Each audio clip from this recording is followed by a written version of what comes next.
The Blast from Our Past Network. Lock your doors, close your windows, turn out your lights, for chills and thrills await you.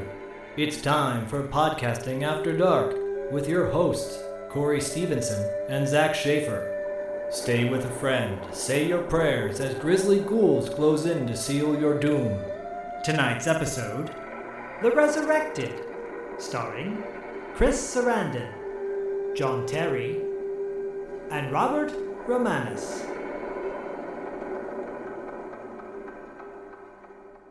What's up, everybody, and welcome to another episode of Podcasting After Dark. I'm one half of the pad team proper, Corey, a.k.a. Sleazy C.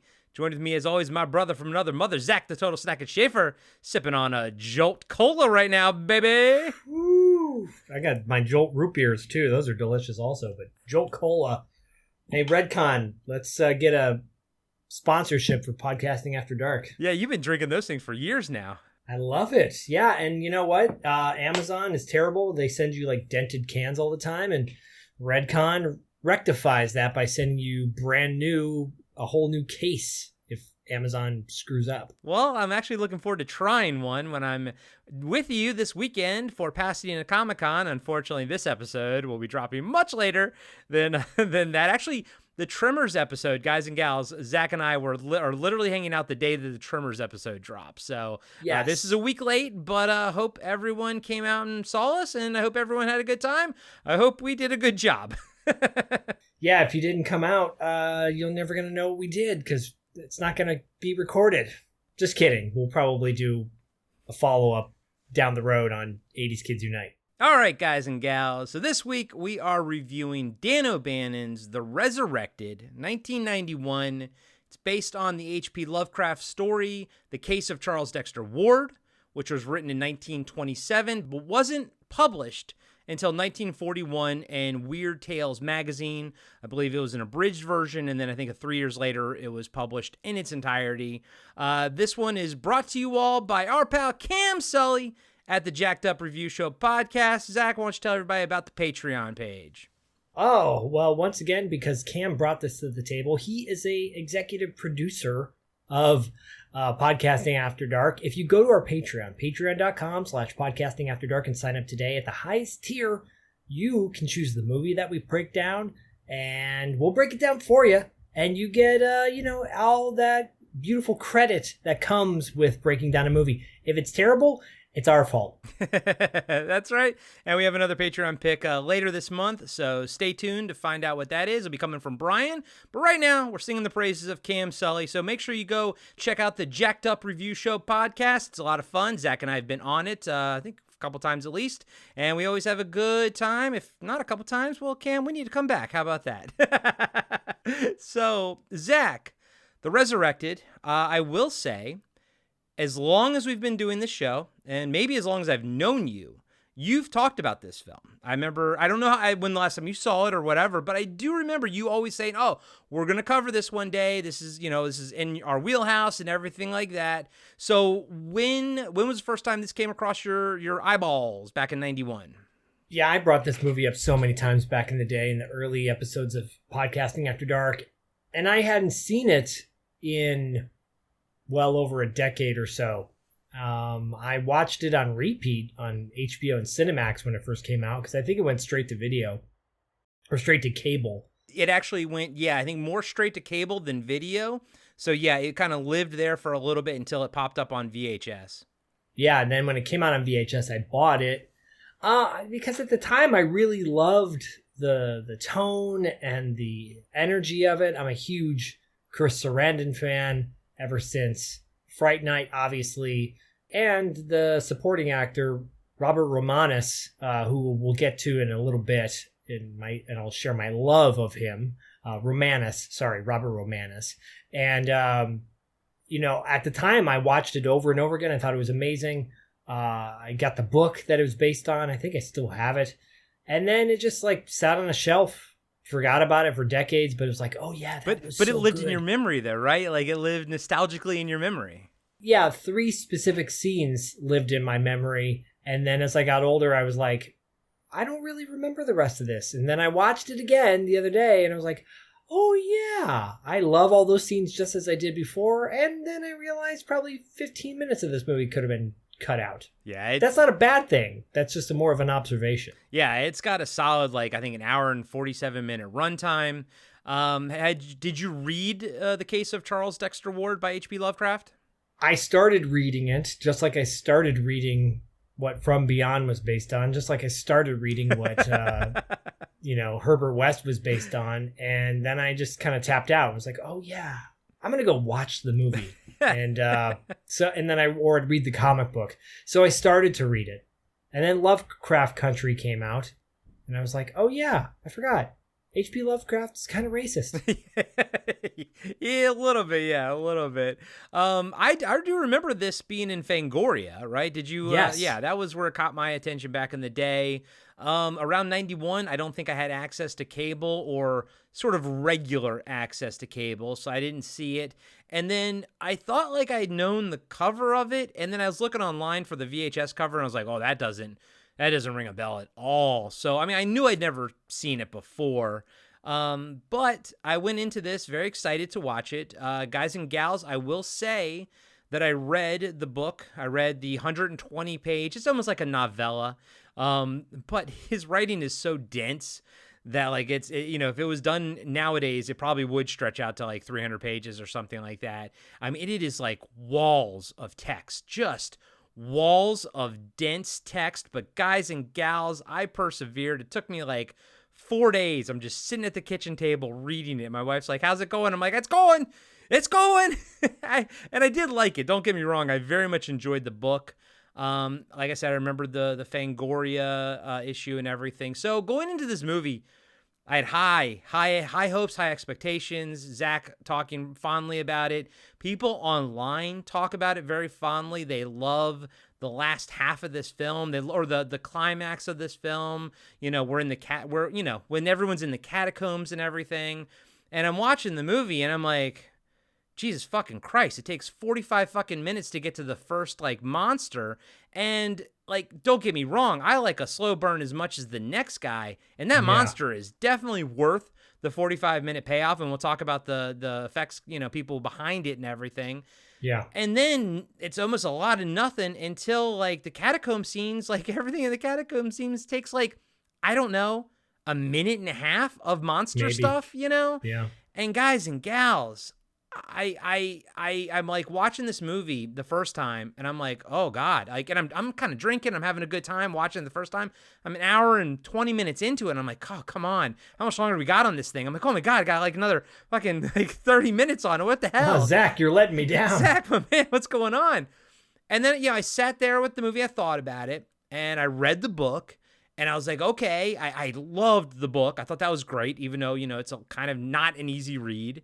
And I'm thinking about the movie, and I'm like, you know what, maybe I did like it. Maybe I was enjoying it. And I go back to watch it for my notes taking, and I'm like, oh God, come on.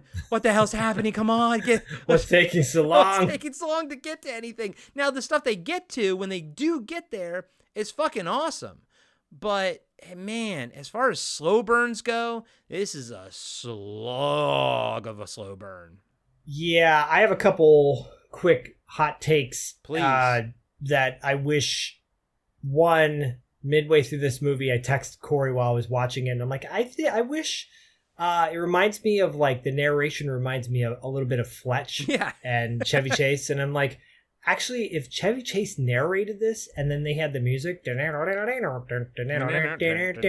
we'll get to the composer because the composer is an alum of Podcasting After Dark. I was like, but if they replaced this with the Fletch soundtrack and had Chevy Chase narrating it, it would have been a 10 times better movie.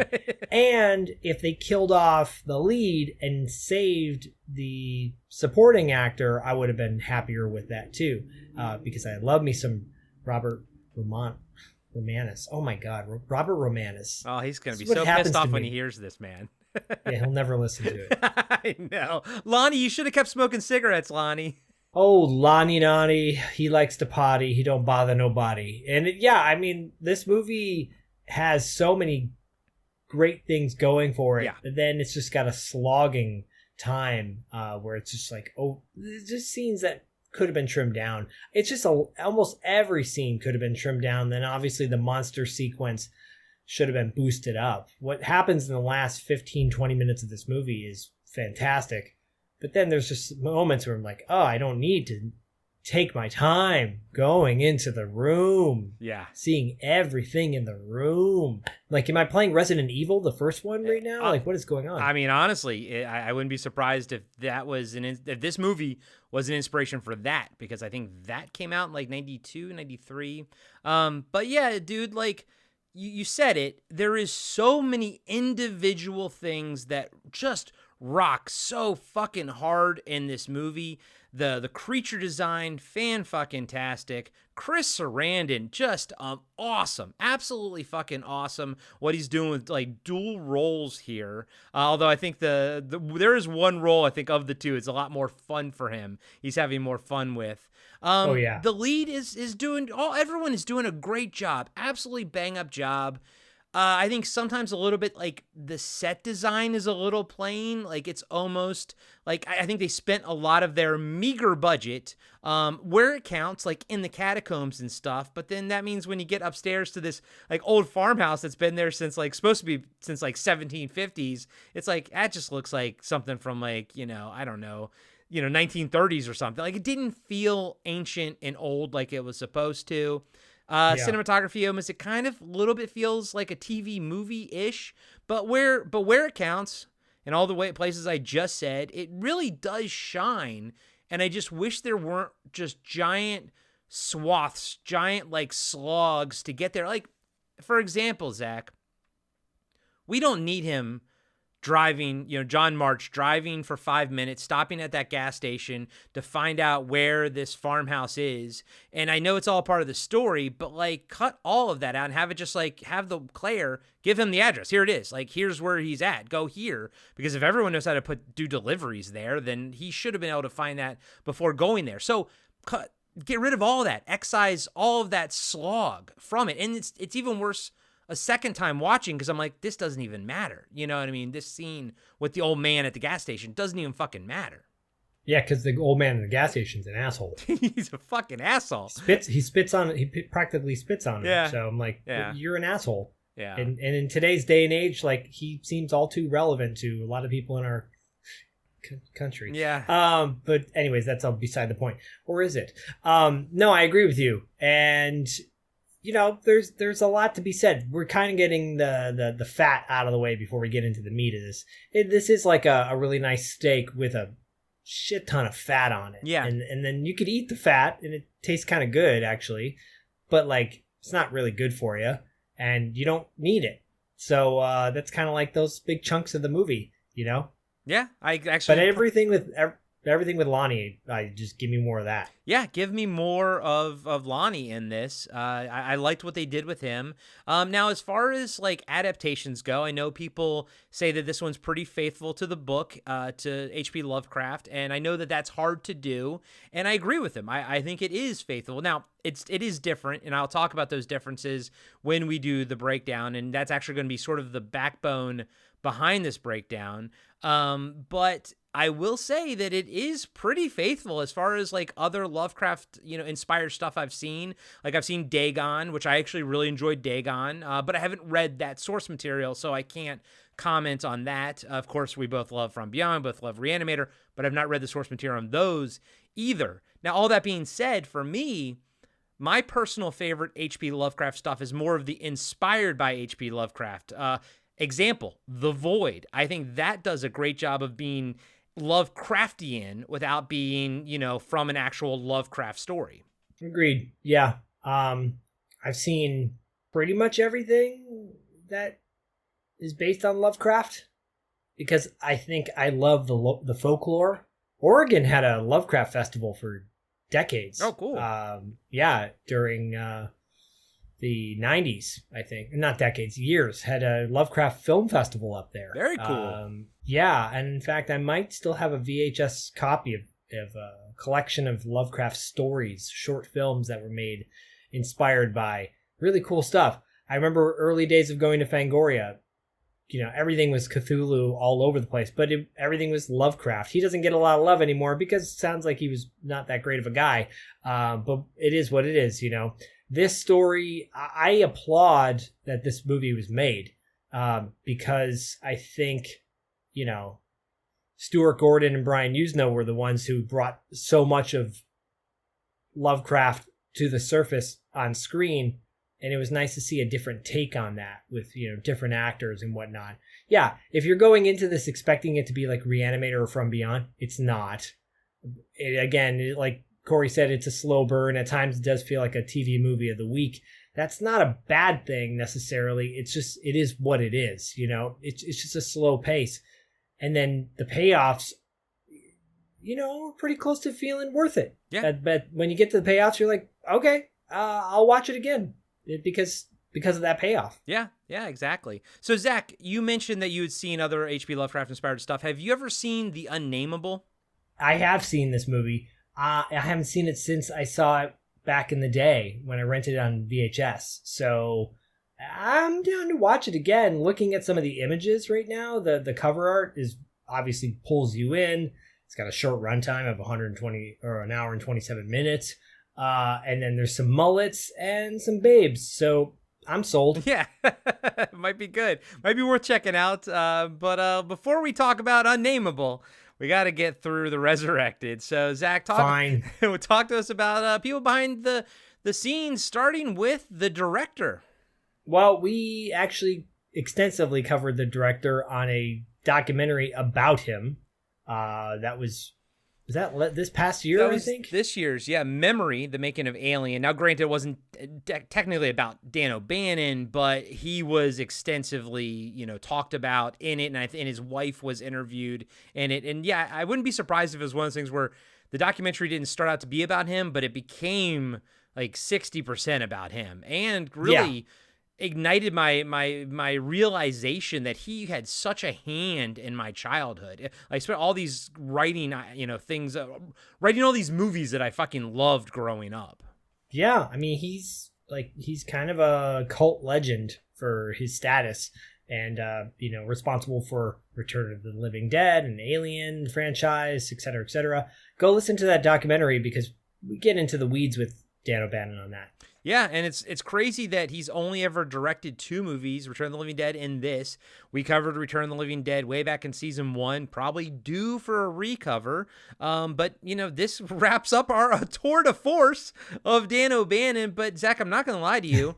We did the Carpenter Factor a few years ago now on Patreon under the tour de force tier. And we started with Dark Star. And so it's been a long time since I've seen Dark Star. I have been itching to rewatch that movie. Yeah, it's, inspired Alien and a lot of other things. And Carpenter and him, have an interesting relationship on that film. So, again, go back to our archives and listen to the discussion about Memory, because it's a really good documentary. Highly recommend it. And I don't know what was what he cut out or what he would have left in, blah blah blah blah blah, but this doesn't feel like a Dan O'Bannon movie. I remember when I saw his name on it, I'm like, oh cool, Dan O'Bannon. It doesn't feel like what I would expect out of a Dan O'Bannon movie. It just feels like he got hired to do it and did it. Which, ironically, that's not the case. This is very much a passion project between him and the writer, who's credited as the writer, although they didn't start out together. They had actually meet in the middle. But, Zach, who wrote the movie? Yeah, Brent Friedman. He has no IMDb photos, so you know how that rolls. But he was producer of a TV show, really cool TV show called Dark Skies in the late 90s. If you've never seen Dark Skies, it's really good. And it didn't last very long. It only lasted, I believe, 19 episodes. It pairs up really nicely with the X-Files. Oh yeah, I remember that show. Yeah, 96. Yeah, I was, even the promo picture is almost X-Filesian. 96 I was graduating high school, but I do remember it. Was it a Fox show? I think it was NBC. Okay. I'm pretty sure. I could be wrong, but I think I'm not looking it up. But I'm pretty sure it was. I could be wrong. But as a writer, Brent wrote a movie called Mortal Kombat Annihilation. God, I'm sorry, Brent. I am a huge fan of the Mortal Kombat franchise, the games. I'm a huge fan of the original Mortal Kombat film. I cannot stand Annihilation. And I'm sure it's not Brent's fault. I'm sure it's the director and the producer's fault, but that movie is god fucking awful.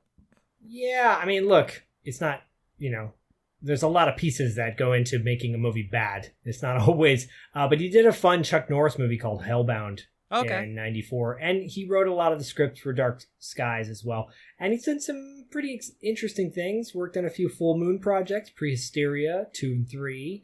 Necronomicon Book of the Dead is decent. But yeah, he's Brent Friedman. Come on, Brent, if you're listening to this, get yourself an IMDb photo. Come on. People want to see what you look like. I don't care about if it's now or then. H.P.Lovecraft has his damn photo on IMDb. Do not be that guy who does not have a photo, but H.P. Lovecraft does. Well, so I do know what he looks like because I watched the Vinegar Syndrome little interview with him. It's about, I think, 20 minutes long or whatever. And the interesting thing is he was working on this separately from Dan O'Bannon, and Dan O'Bannon was trying to get this book made into a movie. I think the one Dan O'Bannon was writing, it was called Ancestor, and Brent was writing, it was called Shatterbrain. But basically they found out that they were both working on the same thing. And then instead of doing the whole, Deep Star 6 / Leviathan, doing the whole Volcano / Dante's Peak, the Mummy versus the Mummy, they were like, you know what, let's combine forces and do this together. So they basically, Dan O'Bannon worked on the writing aspect, I think, as much as Brent. They decided to, I'll give, Dan O'Bannon gets the director's credit because he's directing, obviously, but he was like, we'll give Brent the writing credit. But I do think it was a collaborative, effort between the two of them. And I do like to see that. I like the fact that they were like, let's not just have this be the two, because he would have just came out in the same year, like all these other fucking movies, and just sucked the money away from each other. Let's just combine forces and do it together. It's like and that's why it's an hour and 48 minutes. Right. Yeah, maybe some things. I think they were married to too many ideas that they were like, well, this has got to stay in. Well, this has got to stay in, We got to have the Fletch narration. What kind of name is Poon, anyways? Comanche Indian, baby. So last person I want to talk about is Todd Masters. He worked on the special effects side of things. A lot of the special effects, from the miniature, house explosion at the end, to the makeup effects, to the stop motion effects and everything, because this was a low budget. He kind of had to be a jack of all trades. Obviously had a team working with him. But aside from other things, Zach, he worked on the makeup department for Demon Knight, movie that we both love and that will come to pad eventually. Anything else on his resume stand out to you? No, I mean, well, first of all, his makeup in this is amazing. Yeah. So, please, yeah, talk about that. I mean, it is for a quote unquote low budget movie. It is remarkable what he does, and it looks so good. Stop motion too. I don't know if he had a hand in that or not, but it's really good. Like he did. Just, it's awesome. This movie has way more going on for it than, other movies of its time did. So hats off to him for sure. Slither, by the way, he worked on Slither, and that movie, I'm not a huge fan of that. I know like James Gunn did it, or I think that's who did it. And everybody's like, "Oh my god, it's the best thing in the world." It's Night of the Creeps. It shivers. It shivers. Yeah, Cronenberg's. Totally. So that being said, it's not groundbreaking, but it's a lot of fun. Yeah. Yeah. And I found out in that documentary with Todd Masters that apparently the person that was in the suit of the creature at the end, the last creature in the catacombs, was Deep Roy, who I used to see all the time in Santa Monica when I lived there, and he will be at Pasadena Comic-Con next week when we're there. Well, tell him he did a good job in this. And be like, what movie was that? I don't remember. Dude's got a gazillion movies under his resume. Well, Todd Masters has a gazillion movies under his resume, too. Currently, he's working on projects all the time. So yeah, he's still working. The composer is Richard Band. And Richard Band, who is the composer of this, we had Richard on the show. We didn't talk about this movie. I'm not a huge fan of the score of this. It's like it's orchestral, and which is fine. It fits the film fine. It's fine. It's just a little bit like, I don't know. It takes me out of it sometimes. It's funny because I actually loved it. And me, Zach, I don't notice the score as well as you do. You have much more of music inclinations than I do. And because you are a musician as well. So I was like, oh, I'm actually noticing the score here. I'm actually liking it. I'll just say it now, even though it's in my breakdown. I like the music on the title card. It feels like an old like Universal monster film or something. It feels grand. It feels big. And even though this movie tends to feel kind of small, what you see on screen, the concepts that it's dealing with are big. And I think the music really helps me make the movie feel a lot grander than maybe it actually would be with a smaller score. Okay, yeah. I can see that. It adds some impact to the movie. Yeah, I think so. But yeah, we did interview him. It was way back in like season 1 or something. He checked us on our prison review. How I had mentioned that he used the temp score for Aliens on it, and he was like, no, I didn't do that. And I was like, well, they said that on the documentary on the goddamn Blu-ray. It wasn't something I just pulled out of my I didn't say this to him, but it wasn't something I pulled out of my fucking ass though, but at least you listened to our episode. Yeah, it's funny. He checked us, but when he really should be checking Scream Factory. He should be, and he should be checking himself before he wrecks himself. Exactly. You hear that, Richard? Richard, of course, part of the band family. Of course. This feels like it's not, but this feels like a full moon movie to me. Oh, it totally feels like a full moon movie. I will say one of the producers on this, he's worth noting, because if you look at the original poster of this, which Corey said, it's very nondescript and it doesn't do this movie any justice. Tony Scotti is one of the producers, and if that name sounds familiar to you, he's one half of the Scotti brothers. And the Scotti brothers produced every like big kind of action anthem movie in the 80s with a great soundtrack. So we're talking like Eddie and the Cruisers and Rocky IV, I believe. As a producer, he just worked on a lot of really cool things, like a soundtrack producer. As a movie producer, I didn't know he was a movie producer. I just thought he mostly did soundtracks. Oh, interesting. Yeah, because apparently, I think this movie was like they went bankrupt. The production company, Scotti Brothers Productions, went bankrupt when this was like coming out. It's the final film released by the Scotti Brothers Productions, and I think that is also why it didn't really get a theatrical release and had a little bit of a wonky home release. Like it kind of landed on cable first. They were probably just trying to dump it as like probably no one was fighting for it because they were going bankrupt at the time. Interesting. Well, we brought it up before on the show, but he produced Eye of the Tiger, and that's the movie with Gary Busey, right? Gary Busey and William Smith and Yaphet Kotto, by the way. Oh, so wow. that movie's going to come up somewhere either on Pad or $2 late fee at some point because I love that movie. But yeah, interesting. If the Scotti brothers don't have a documentary out about them, they need to, because I've heard some stories. I believe they produced the Transformers the movie soundtrack. And yeah, like a lot of big name soundtracks have Scotti brothers' name on it. So it's hopefully down the pipe we get a documentary, because I've heard there's some interesting stories about these dudes. I've heard you mention them now that you're talking about all of that. I remember you mentioning them. I can't remember if I was listening to a $2 late fee episode, or if you were talking about it on A's Kids Unite, or if we were just talking offline. Zach is in my ear and in my brain almost all day long, every single day. So I can't discern reality from recorded podcastium, but I do recall now you talking about them.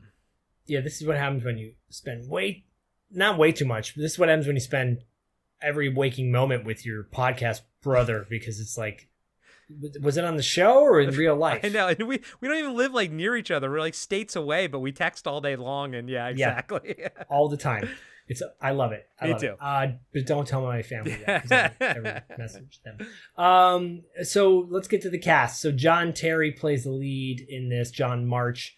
This guy is consistently working all the time in big budget movies like Full Metal Jacket and The Living Daylights, to smaller projects as well. So he is a very accomplished actor, and to get him as your lead in this movie, I think is a pretty big deal because he looks like a leading man.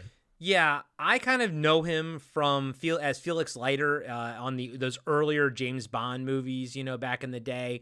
But I love Full Metal Jacket. I watched it a lot as a kid. Again, we always talk about our obsession with the Vietnam War. For me, it's because The Punisher, Frank Castle, was in Vietnam, so I used to love Vietnam movies.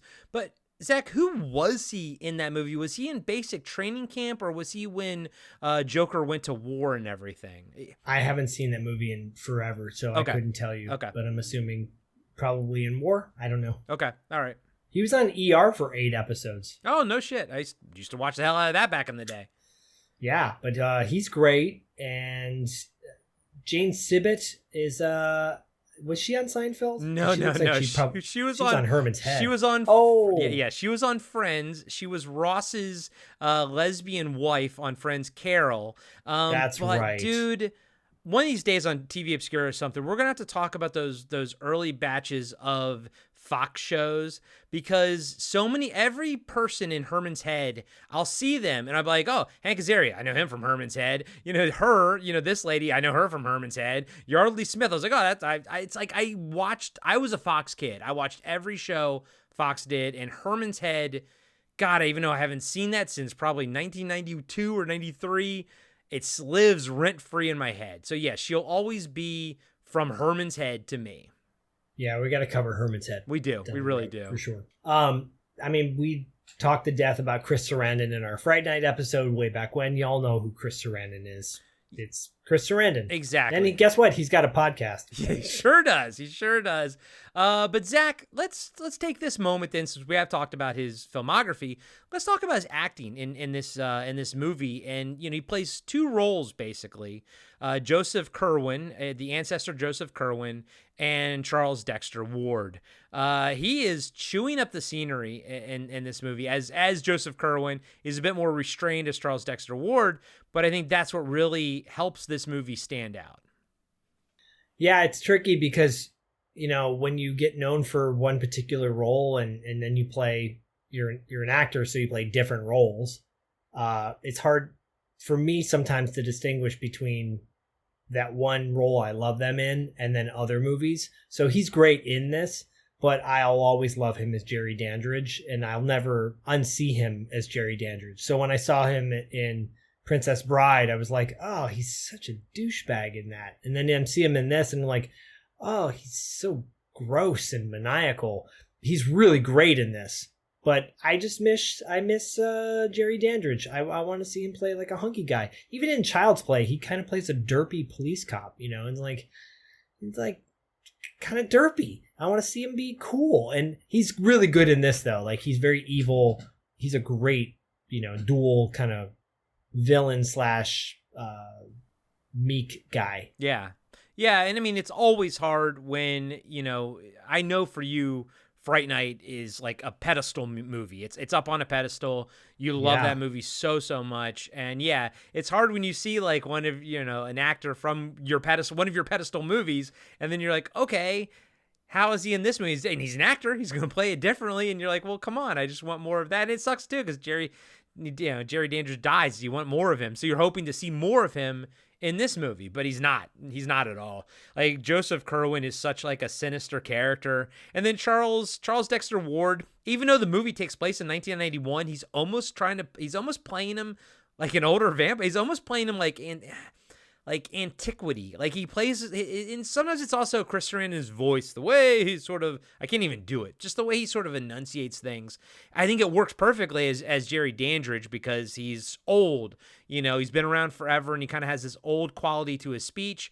It works for Joseph Kerwin because he has the same thing, but with as to be someone in modern times, like, he's supposed to be contemporary in 1991. He still has this like antique vibe about him. Yeah, it's interesting. There's a couple like accent choices in this where I'm from him and then another actor we're just about to mention where I'm like, that's an interesting accent you're putting on there. It's very like Elizabethan times, Right.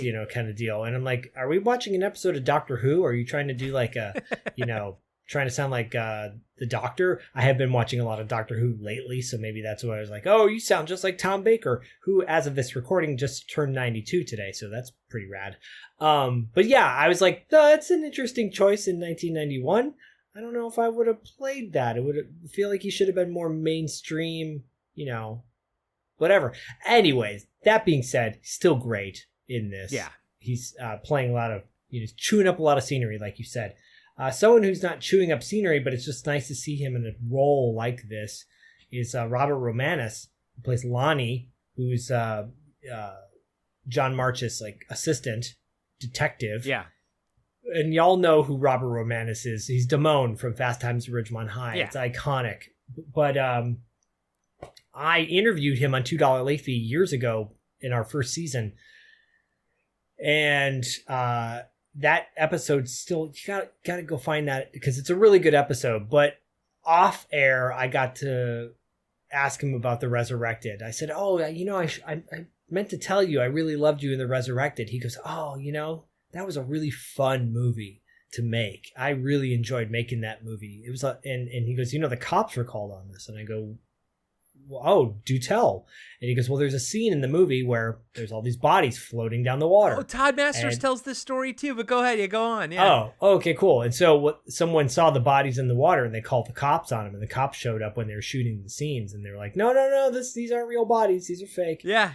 But he's like, oh, it was so much fun. Everyone was laughing their asses off when that happened. So anyways, he loved making this movie and had nothing but good things to say about it. And I thought he was great, even though he kind of does like a bad Humphrey Bogart impression at times. He kind of sounds like this. But that's how I remember him sounding in Fast Times at Ridgemont High, though. Like a little bit, yeah. Well, and that's the thing. I haven't seen Fast Times in a long time. It's a movie I did watch a lot when I was a kid because it was like sort of easy to get some nudity in that one. Like that was an easy one to get, But like it's also one of those movies I haven't seen in forever. And when I'm watching him in this, I'm like, oh, he sounds in my head what I think Damone sounds like back in Fast Times at Ridgemont High. But you said his accent maybe isn't as thick in that one. It's not as thick. It's fine. It's interesting. I'm like, is he trying to do like a Humphrey Bogart thing right now? Because it's kind of like this. Because Damone is like a little bit more down here. You're right. You're right. Like yeah, cool Damone guy. is a little bit lower. He's a little bit down. Yeah. You're right. And in this, he's like, it's a little bit like this. It's a little bit higher register. And so it's just funny that is also the way Robert Romanus talks. And he's also a musician, so he's got like a cool quality about him. Oh, it comes through in this movie. I think so, yeah. And like his costume design is cool. I'm like, oh, damn, he's wearing stuff that I used to wear back in the 90s. So yeah. Anyways. Yeah, he's my favorite character in the film. I mean, John March is cool and all, but like Lonnie, he's cool, you know what I mean? And it's like in an effortless sort of way. And I like all the business that the movie gives him to do. And I don't know if it was his choice or Dan O'Bannon's, but he's got like this little subplot of him like quitting smoking and stuff. So and I noticed it too, because as an ex-smoker, like, once he decides to quit smoking, he starts putting like pencils in his mouth and stuff like that. I'm like, oh, I totally get it. Like he's always doing something interesting on screen.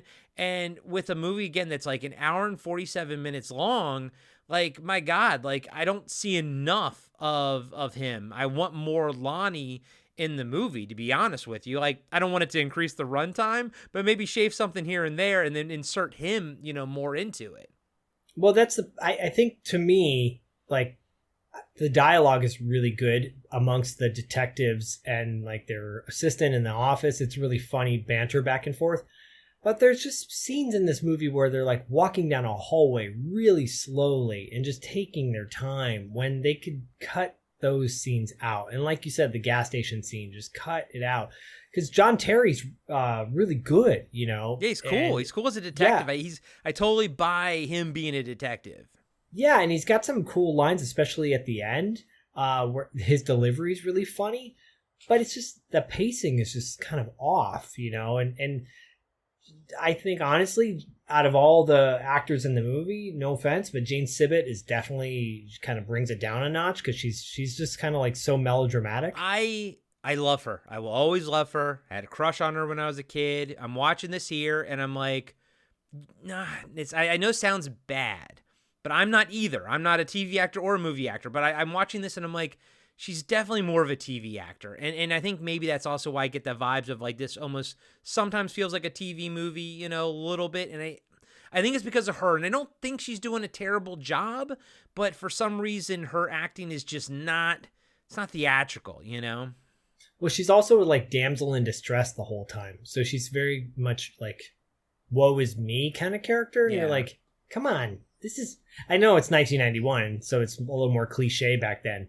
But John Terry just has like a swagger about him. That's why I'm like, well, if they did a Fletch thing, made it a little bit more upbeat. But that's not H.P. Lovecraft too. So what you're getting, I think you hit the nail on the head with the writer and the director coming together to make one movie.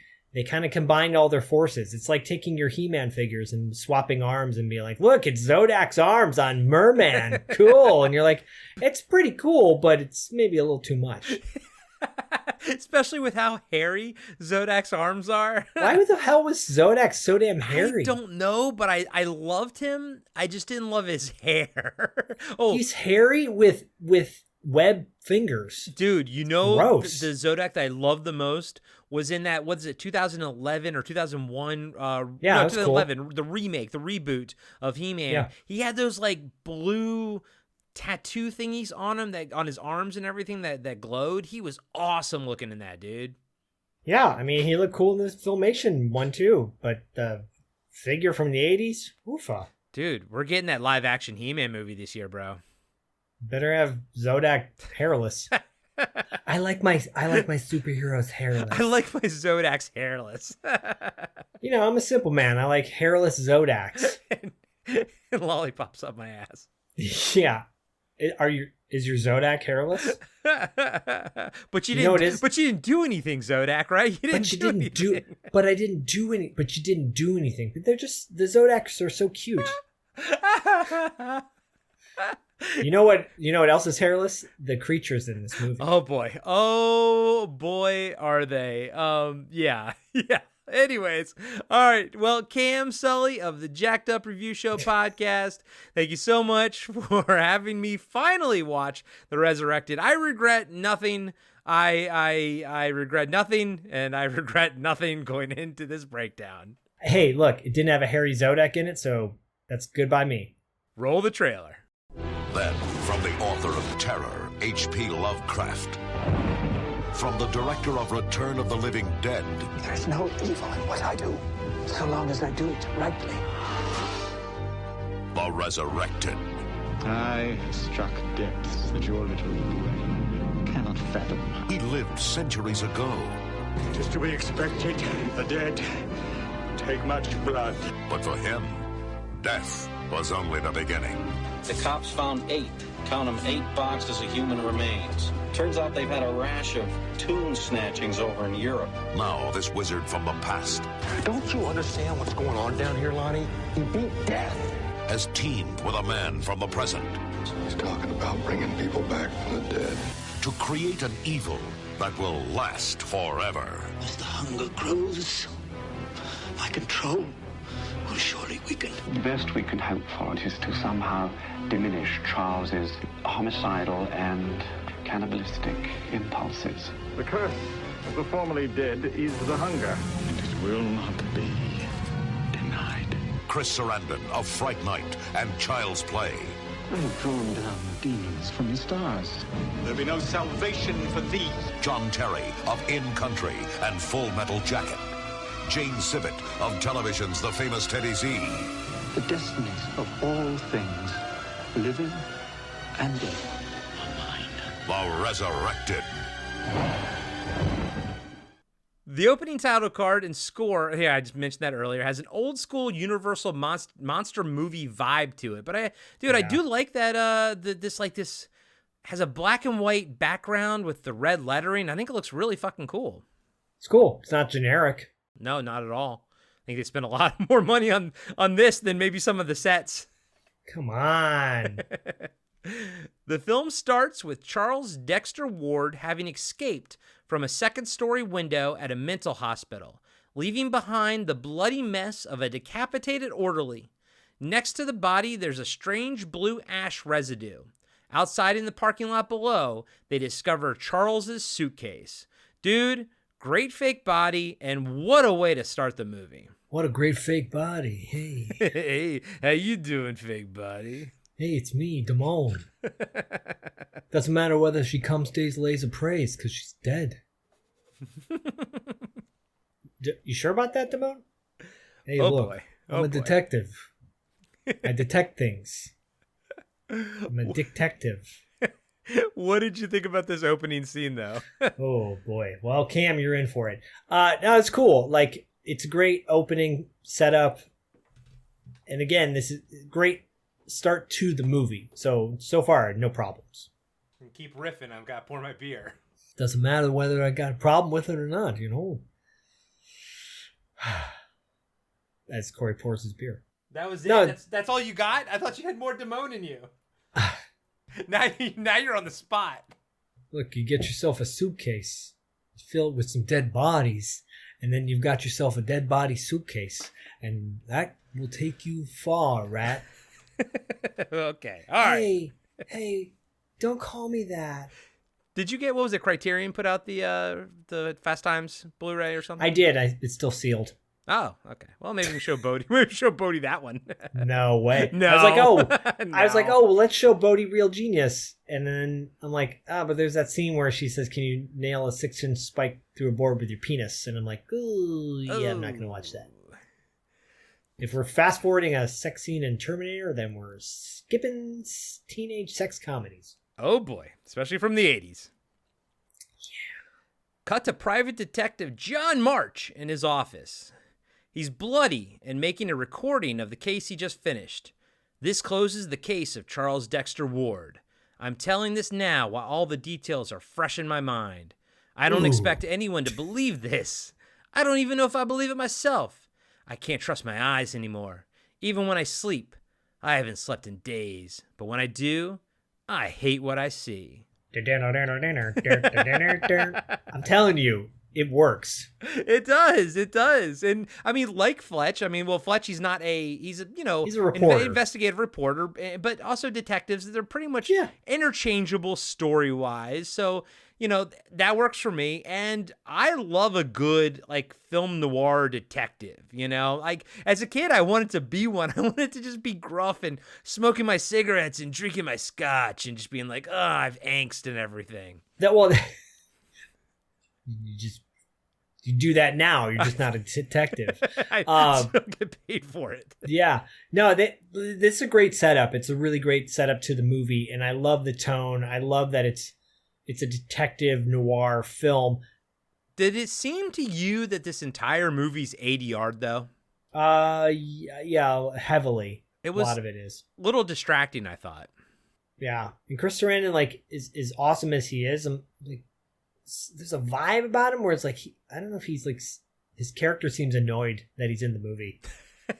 I'm annoyed that I'm here. I'm annoyed that I'm not working with A-list actors like I did on Princess Bride. Actors! I'm going to have a podcast in 40 years and 6 episodes of it of me cooking. Do you know who my sister is? Who is his sister? Oh, his ex-wife, Susan Sarandon. I was going to say his ex-wife, Susan Sarandon. I was getting him confused with Eric Roberts and Julia. All these damn siblings. The movie flashes back 3 weeks to when Claire Ward hires John March to look into the increasingly bizarre activities of her husband, Charles Dexter Ward, an esteemed Rhode Island chemical engineer. Through a series of conversations with John, Claire reveals Charles's recent unexplained isolation in their carriage house, his new friendship with a mysterious man named Dr. Ash, and a houseboy, Charles's sudden uncovering of his family history, and their visitation to an abandoned ancestral farm home near Pawtuxet, where he found a painting of a man named Joseph Kerwin, to whom he bears an uncanny resemblance. Since these events, Charles has purchased and moved into the farmhouse, leaving Claire without explanation. So a big chunk of the movie we just sort of jumped over. Again, on a second viewing, it's just, I'm like, okay, that's cool. Let's get to it, here and there. It's very, very film noir-y. I know that it was on purpose to be very film noir-y, but sometimes it's a little sloggy. But Zach, do you have anything in that chunk of time that you want to call out? Yeah, when she comes to the detective agency, she's dressed like a dame, right? Like what do you call that? The femme fatale kind of vibe. Yeah, very, very much like not 1991 feeling, but definitely 1940s feeling. But then in a 1991 circa late 80s like office, it's very low rent looking office. It's very brightly lit too, I think, feels like at times, and like too lit, as the kids like to say, lit. But the painting that he discovers, I drew this connection to Fright Night, because in Fright Night, oh yeah, Amy, there's a painting of Amy from 100 years earlier or whatever, when Jerry Dandridge was originally with her, and it looks just like her. And I'm like, oh, it's like this is a Fright Night moment, because the painting is it's super similar to the one of Amy in Fright Night. So I don't know, that got me excited. And then, yeah, like the setup is the continued kind of build of her wanting to know more about what her husband's doing. Spoiler, he's just masturbating in his office. in his carriage room house or whatever the hell it is. Yeah. I'll be right out. 5 more minutes. 5 more minutes, my dear. It's 1991. Why do you talk like that? Because it sounds way better than this voice. But that is true. Like, he does talk that way in 1991. It is interesting. And I was like, and I wanted to watch that Chris Sarandon interview on the 4K to see if he talks like that in real life. He says a lot. He says like after every 2 words. And I'm just like, oh, I had to stop watching it like halfway through. I hope that's not what his podcast sounds like. Not trying to throw shade at all at Chris Sarandon. But I know that you're trying to speak intelligently and thoughtfully on things, but you don't have to say in between every single sentence. You know who says a lot too is Richard Stanley. I heard an interview. Our interview with him. Yes, he always says but for some reason, I love the cadence of his voice. I could listen to that man talk forever. Meanwhile, our homeboy Wayne is like, there's a program that'll cut the ums out, right? Yeah, that's weird though. Wayne, I say a lot, by the way. You don't. Wayne thinks he says it too much. I don't think he does. You don't say it too much. I think you can tell when someone is saying it too much, so that's how Chris Sarandon sounds. Yeah, like speech class 101, they're like, don't fill space. Think about what you're saying before you say it. That being said, I love your Wayne, I love your Chris Sarandon, I don't love your Look, I'm not going to use my normal voice, okay? I'd rather speak like this, my dear. Like Jack Skellington. Yes. Did you know I was that was not the Oingo Boingo guy? Yeah, it was. When you're singing, it is. Yeah. Give me $75 for my autograph. So here's I'm going to start throwing in some similarities and discrepancies from the book. The story by H.P. Lovecraft takes place by HPV. HPV takes place in 1928, and Charles Dexter Ward is in his early 20s. Claire, John March, and his staff aren't in the story. It's Charles's father and family physician, Dr. Willett, who uncover the dreaded secrets.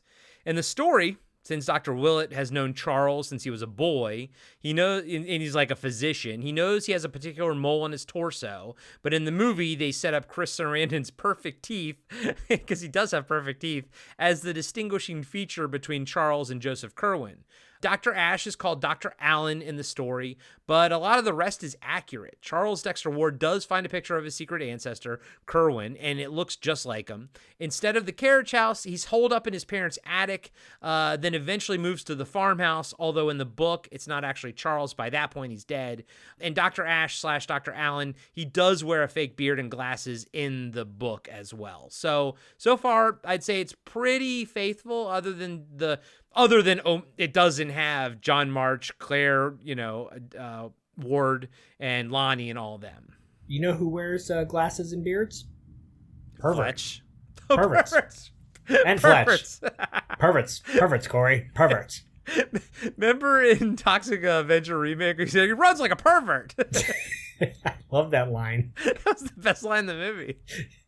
Hey, kid, yeah? You run like a pervert. What's that mean? You'll find out in about 10 years. Like or a less. pervert. Hopefully more. Yeah. Did you watch Lovecraft Country? Yeah, first season loved it. Wish there was more, but there never will be. Yeah, there won't be. It's really good, y'all. If you've never seen it, it's really good. I feel like this could be a nice companion piece to that. Oh, yeah, for sure. And I do want to comment what you said about his office. It kind of feels like a low-rent moonlighting. Like totally. The show, like they filmed it. They found that they're like, hey, can we shoot a couple scenes on the moonlighting set? And it's like half the size, and like it doesn't, it's well shot as far as like camera work goes, but as far as like lighting and stuff goes, it's very everything is lit, very TV. Everything is bright and lit, Yeah, it's the lighting is weird, so we're not going to shout out the lighting. Look, and we're kind of goofing a little bit in a silly way. It's actually making the movie more enjoyable. Yeah, honestly, it is. Because again, it was a slog the second time I had to watch it for the notes and everything. I was like, oh boy, I just want to have some fun with this. Just want to have some fun tonight. Gonna have me some fun. Upon investigating, John finds that numerous deliveries are made to the farmhouse and inquiries about them to Charles, who is evasive. Charles explains that he is undertaking routine chemical tests using animal cadavers.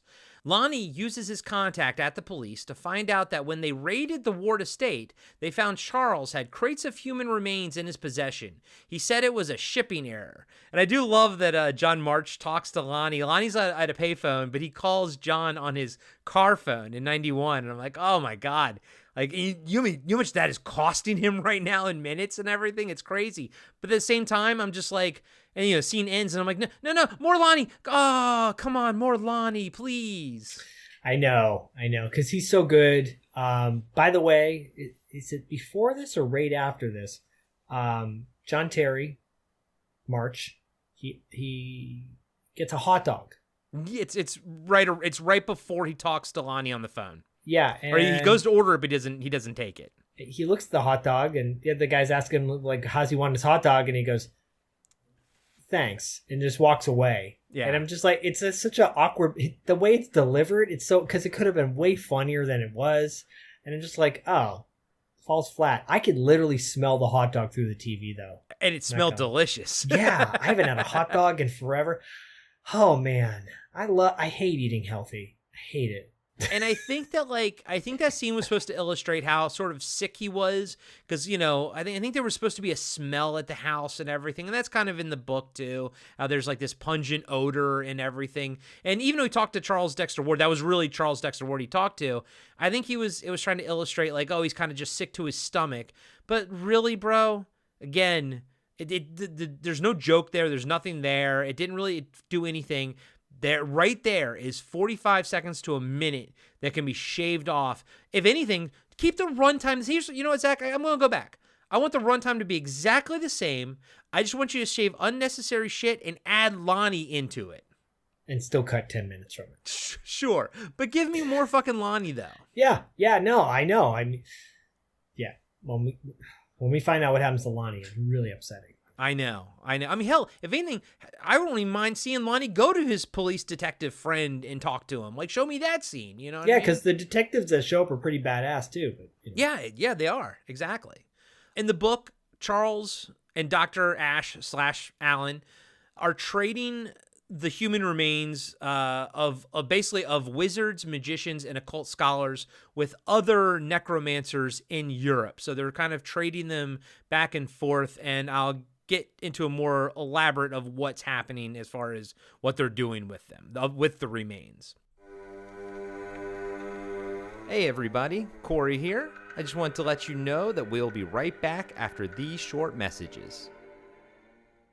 Hey everybody, Corey here. And it's me, Zach. We wanted to tell you about our new show called The Coscarelli Factor. You can find it on our Patreon at patreon.com/podcastingafterdark. The Coscarelli Factor covers every single film that Don Coscarelli has directed. And some other little bonus features in there too, like maybe the music videos he directed as well. That's right. You can find all the episodes under the Auteur de Force tier on our Patreon page. Like Zach said, that's patreon.com/podcastingafterdark. And if you sign up today, you will get access to the complete Carpenter Factor series, where Zach and I went through every single movie that John Carpenter directed, from Dark Star all the way to, well, all the way till the end. So sign up today to our Patreon page, and you can unlock all kinds of other things as well, like ad-free episodes and our monthly Wrap-Up After Dark show. Patreon helps keep the lights on in the podcasting after dark world. It gets pretty dark out there at night, and all your support keeps us from getting too scared. And thank you to everyone who's signed up to our Patreon page. We really appreciate it. And as always, we'll catch you on the dark side. Have you been wondering where's the beef? Well, on our podcast, Throwback Trivia Takedown, you might just find that out, as well as some other things about the 70s, 80s, and 90s. We're a nostalgic-based trivia show that pits two challengers head-to-head in a duel of the decades, with categories ranging from movies, TV, and music, to slang, food, and fashion. You're sure to get the best in retro-themed trivia. So strap on your jelly shoes, grab a surge, and walk like an Egyptian to your favorite podcast app and check out Throwback Trivia Takedown. I heard even Mikey likes it. And now, back to the show. Shortly after, an elderly man in a neighboring home is found brutally murdered. Only a few remnants of his bones are left in the house. Police assumed he was attacked and eaten by an animal, but John is skeptical. And I love how the police detective has no problem just letting John, walk right in on the crime scene and everything. It's wild, but that body looks fucking awesome. Yeah, again, the effects are fantastic. Set it apart from a lot of other movies of its time. I feel like there was a picture of that bloody body in Fangoria. Yeah, I feel like that's probably right. It's also like when Fangoria was starting to go downhill because there's so many of the horror films were coming out straight to video. Yeah. Did that preclude them from wanting to put him in Fangoria? Was Tony Timpone still doing editorial then, or? I think he was, but this is around the time, I think 1 or 2 years later, when like Jurassic Park was suddenly on the cover, and you're like, oh, yeah, is this Fangoria? Is this Starlog? Right. Yeah, fucking Starlog. Shit, Starlog was for nerds. Yeah. So stupid. Fucking nerds. Star Trek nerds. Like back in the day when there were so many magazines for one particular thing, like there were like 10 wrestling magazines, right? Back in the day. And there was always like Pro Wrestling Illustrated, the #1 wrestling magazine. But still, it had pictures of something that happened 6 months earlier, right? And you're like, dude, this is a little old, a little outdated. Meanwhile, WWF would like release an issue a month, with like brand new stuff on the cover. And you're like, whoa, cool. Same thing with Fangoria. You're like, Jurassic Park. Who cares about this? Give me like Gore Zone. What happened to Gore Zone? And that went out of business. Yeah, that was gone. Did you ever read Femme Fatale back in the day? Yes. I had the issue with Cynthia Rothrock, I think it was on the cover, and like her bra or something like that. That's from that movie she did with Kurt McKinney, and you did not watch that one. Undefeatable? No. It's China O'Brien? Nope. That's all I know. Kurt McKinney from No Retreat, No Surrender. He did a movie with Cynthia Rothrock. Are you vamping right now? Nope, I'm looking it up because you're going to want to watch it. It's one of her better ones, actually. It's one of her favorite movies she's talked about. Okay. It's called Sworn to Justice. Sworn to Justice. That's a movie that you should put on your list. Again, it's not a great movie, but I think you'll like it. Okay. Well, like I said, all I've ever seen is Undefeatable. So I'm at the bottom. I can only go up from here. How dare you? Yeah, you can only go up from there for sure. Sworn to Justice. I'm putting this on my letterbox. Guys and gals, I hope you're all enjoying this conversation. Sworn to Justice as I'm typing it into my letterbox. Oh, there it is. Very good. Oh, it's a nice little picture of her on the cover. Okay. All right. Put that on my watch list. See? Anyways, back to You're the welcome. movie. Yeah. Claire visits John the next day and gives him a voice message to listen to. On the tape, Charles sounds frantic and says he believes that he made a huge mistake. He also tells her to avoid Dr. Ashe at all costs. Then the phone goes dead, which is weird because what we find out later kind of contradicts that, because when we see Joseph Kerwin kill Charles Dexter Ward, like Charles is at the door. He's like closing the door. He's not on the phone. It should have been he was on the phone and then gets killed, because that's what this tape sort of implies. Yeah, I agree. You think with these combined heads of Dan O'Bannon that they could have just sorted out little tiny details like that. Guys, I got 2 scripts here. What? They don't go together. No, put them together. But they don't go together. You ever shuffle cards? Yeah. Do the same with the script. It's got to be just as good. Round peg, square hole. Just jam it. Just jam it in. Just jam it in there. Jam it in. Jam it on the one. In the Lovecraft story, Zach, Charles sends a letter stating the same thing to Dr. Willett. He's made a huge mistake and will explain everything to the doctor if he comes to meet with him. But if he sees Dr. Allen, a.k.a. Dr. Ashe in the movie, to kill him and destroy the body with acid. When Dr. Willett goes to see Charles the next day, he's already dead, but the doctor doesn't know that yet. According to the Ward butler, butler of the House of Ward, Charles left in the night after they heard what sounded like a scuffle in the attic. This was, of course, Dr. Allen killing Charles and leaving without his fake beard on, looking like the younger ancestor. So it's interesting, like, how faithful the movie is trying to be to the source material, but of course modernizing it now with a voicemail cassette, by the way, instead of just having your iPhone and, even forwarding the message over. She had to bring the little mini cassette. Remember those, dude, with the fucking phone messages and shit? I thought it was so cool. I'm like, look how small it is. I know. It looks like one of the cassettes that comes out of Soundwave. It does. That would have been awesome if suddenly, like, she plays the tape. It's like... Ravage. First we crack the shell, then we crack the nuts inside. Daniel! Another 40th anniversary coming up. I know, dude, a big one. My cousin in Maryland is dating a guy named Daniel, and I can't. Every time anyone says his name, I'm like twitching at the dinner table because I just want to go at the top of my lungs. Daniel, and no one's gonna understand it at all. Look at you like, what's wrong with you? What the fuck's wrong with that asshole? Why does Corey have sunglasses and a fake beard on? Claire and John go to visit Charles together and find him sickly and speaking with an archaic affect. Oh. Also, his teeth are fucking jacked. I know. I'm like, hey, yo, look, don't be hating on smokers, okay? Dude, do you know how bad his breath must smell with those teeth? Yeah. He looks like fucking Trapjaw, those teeth. Would you like to give me a kiss? Why are you talking like that? Because it's way better than talking like this, okay? It's my Rhode Island accent. Providence! It's Providence, Rhode Island! I lived in Providence for 6 months and studied the cadence of people who lived around me. No, you didn't. Yes, I did. They attempt to extract an explanation from Charles, but he simply tells them that he is on the edge of greatness. Say it, Zach. On the edge of greatness? On the edge of greatness? I'm Chris Sarandon, okay? Come on. And that I got a podcast. And that in 6 weeks' time, they will understand. You will understand me, Daniel. It is Daniel. God damn it.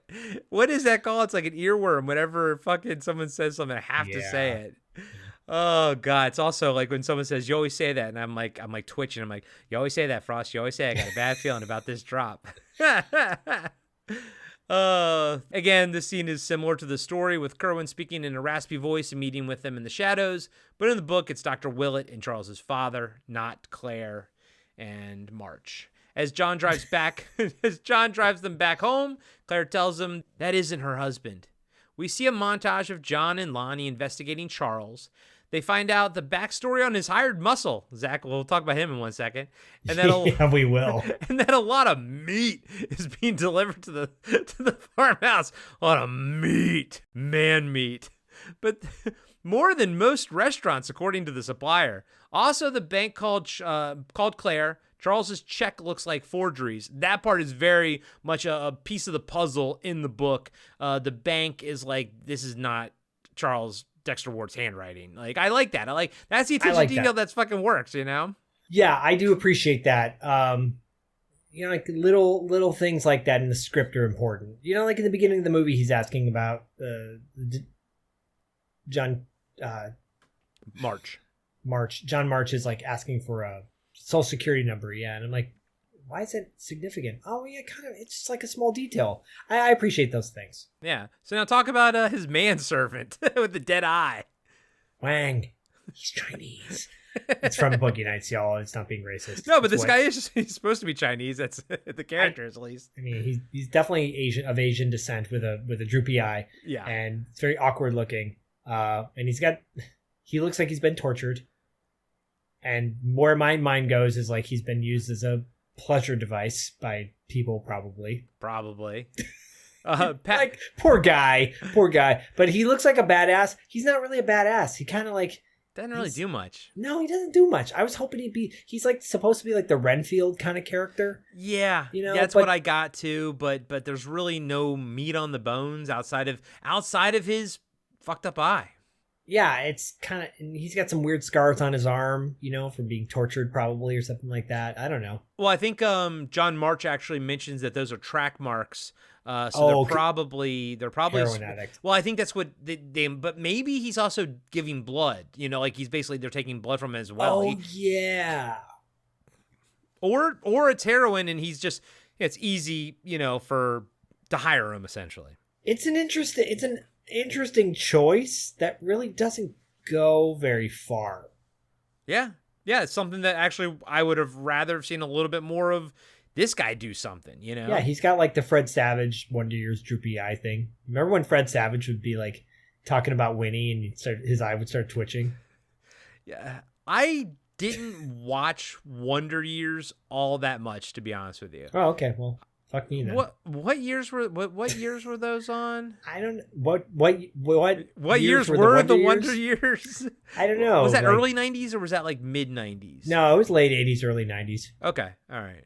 Maybe I was on Fox by then. Maybe I was watching Fox shit by then. Probably. I love the Wonder Years. I don't dislike it. I just don't know it that well. Well, everyone's got a story. We broke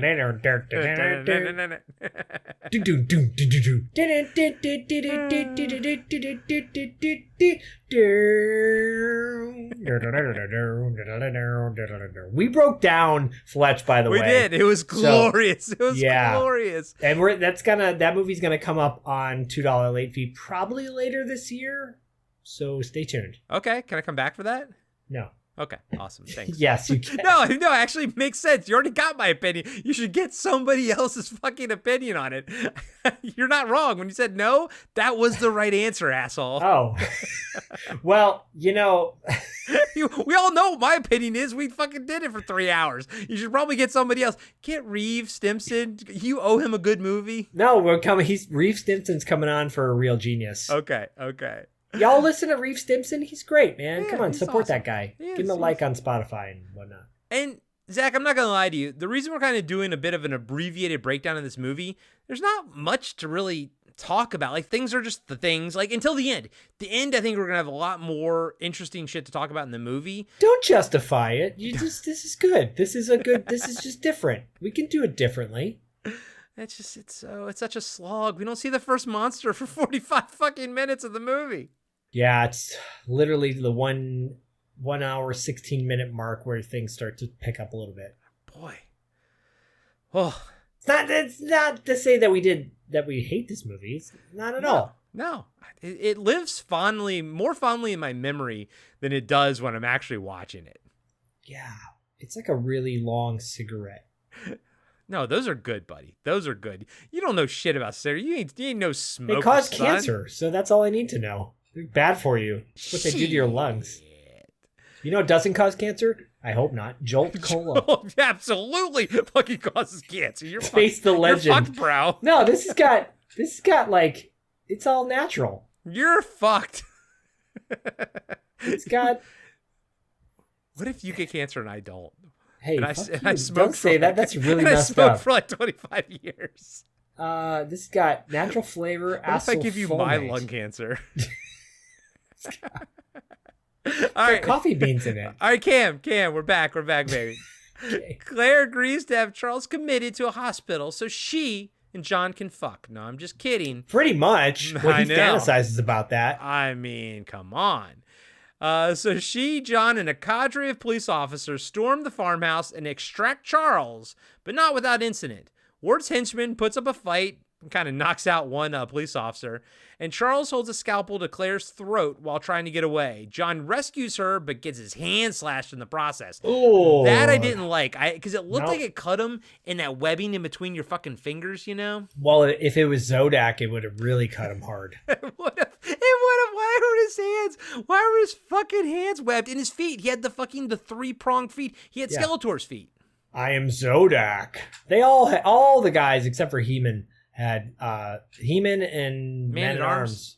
Yeah. Well, no. What did Stratos? He didn't have the 3-toed. I think Stratos did. Interesting. I didn't like Stratos. He was another hairy one. I don't like my men hairy like that. What can you do, Stratos? I can fly. Well, so can my ship, but I can fly. That's great, but fuck Stratos. He was always my least favorite. Strap on? Yeah, pretty much. But and then Mechaneck was so sad because his neck was broken. Like in the middle of his neck was broken. They did an episode on He-Man when they introduced him, and they show his neck gets stomped on or something. Damn, that's rough, bro. I don't like his play mechanic or what he does, but I like his overall design, like his cool helmet and shit. You know. I look for things. That's kind of like Sneak Peek in G.I. Joe. That was a terrible fucking character as well. Yeah. Yeah. You know who's not? It's Chuckles. Fuck Chuckles. Fuck Sneak Peek. Fuck Mechaneck. And I had Sneak Peek too. God damn it, his giant fucking telescope bullshit crap. God damn it. God damn it. At the hospital, god damn it, doctors find his goddamn metabolism to be inexplicably high, triggering ravenous hunger, and attribute his change in demeanor to hormonal issues. So it was that time of the month for he's perimenopausal, yeah. He is. However, they're unable to explain his craving for blood and raw meat. Man meat, that is. I mean, come on. Should have had a Jolt. I can't wait to try your Jolt, buddy. Do you have anything, by the way? Do you have any notes or anything on the them extracting him from the house? Anything you want to bring up? No, I mean that slash scene was intense. There was a fantasy sequence a little bit earlier where the nightmare where John looks at and then he has the nightmare and then he gets up and he's like looking at himself in the mirror. But again, that's a scene that could have been cut because he looks at himself in the mirror and there's no jump scare, which there should have been. Yeah. So it's super uneventful and you're like, oh, though they could have cut that out. It's literally like these scenes just go on. Like these scenes start out really effective and cool and then they just keep going and you're like, you could yell cut. It's okay. Yeah, because why didn't Kerwin smash out the window and grab him through, when he was looking at himself in the mirror? She could have, which would have been way better than wakes up from a dream, all sweaty. Yeah. They didn't do that. No. There's a scene where he's like changing his shirt and in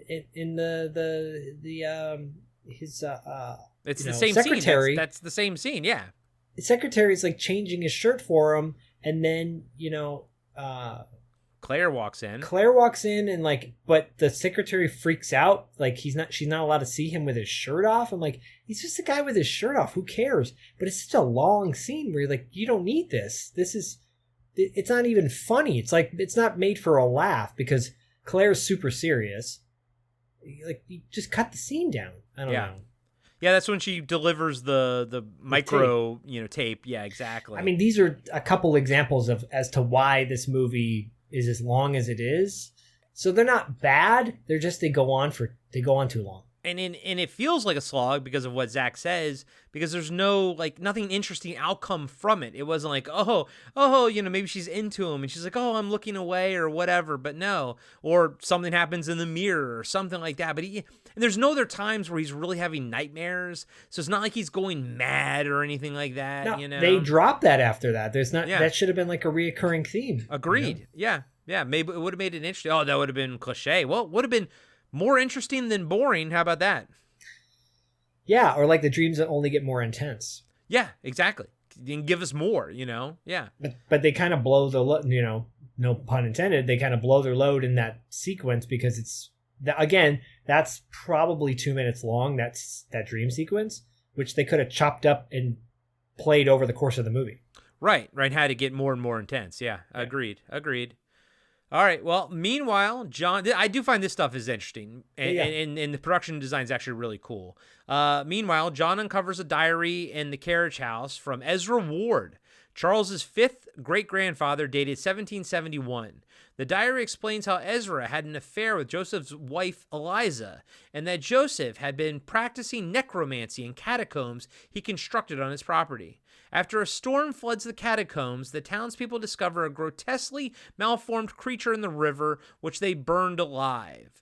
The diary ends leading up to the townspeople's raid of the Kerwin house, and Eliza's admission to Ezra that she was pregnant with Joseph's child. Claire, John, and John's assistant Lonnie surmised that Charles's biological great-grandfather was actually Joseph, not Ezra. So this scene, dude, this flashback scene, this is when I start perking up. Costume design is great. It's all rainy and moody and everything. And this is the scene where, the cops had to get involved because apparently that river that all those bodies are floating down was originally just a creek. Apparently, Vancouver, Canada, where this was filmed, had one of the biggest rainstorms in its history. To this day, it's still one of the biggest in its history. And when they put those bodies in, they just floated away and the police got called. But, dude, this whole scene here and then this creature, the effects on this creature are so fucking good that the camera is right up on its eyeballs as, once they pulled it up on the land, the camera's on its eyeballs and it dollies up, it cranes up, and you see the whole thing, it's moving and everything.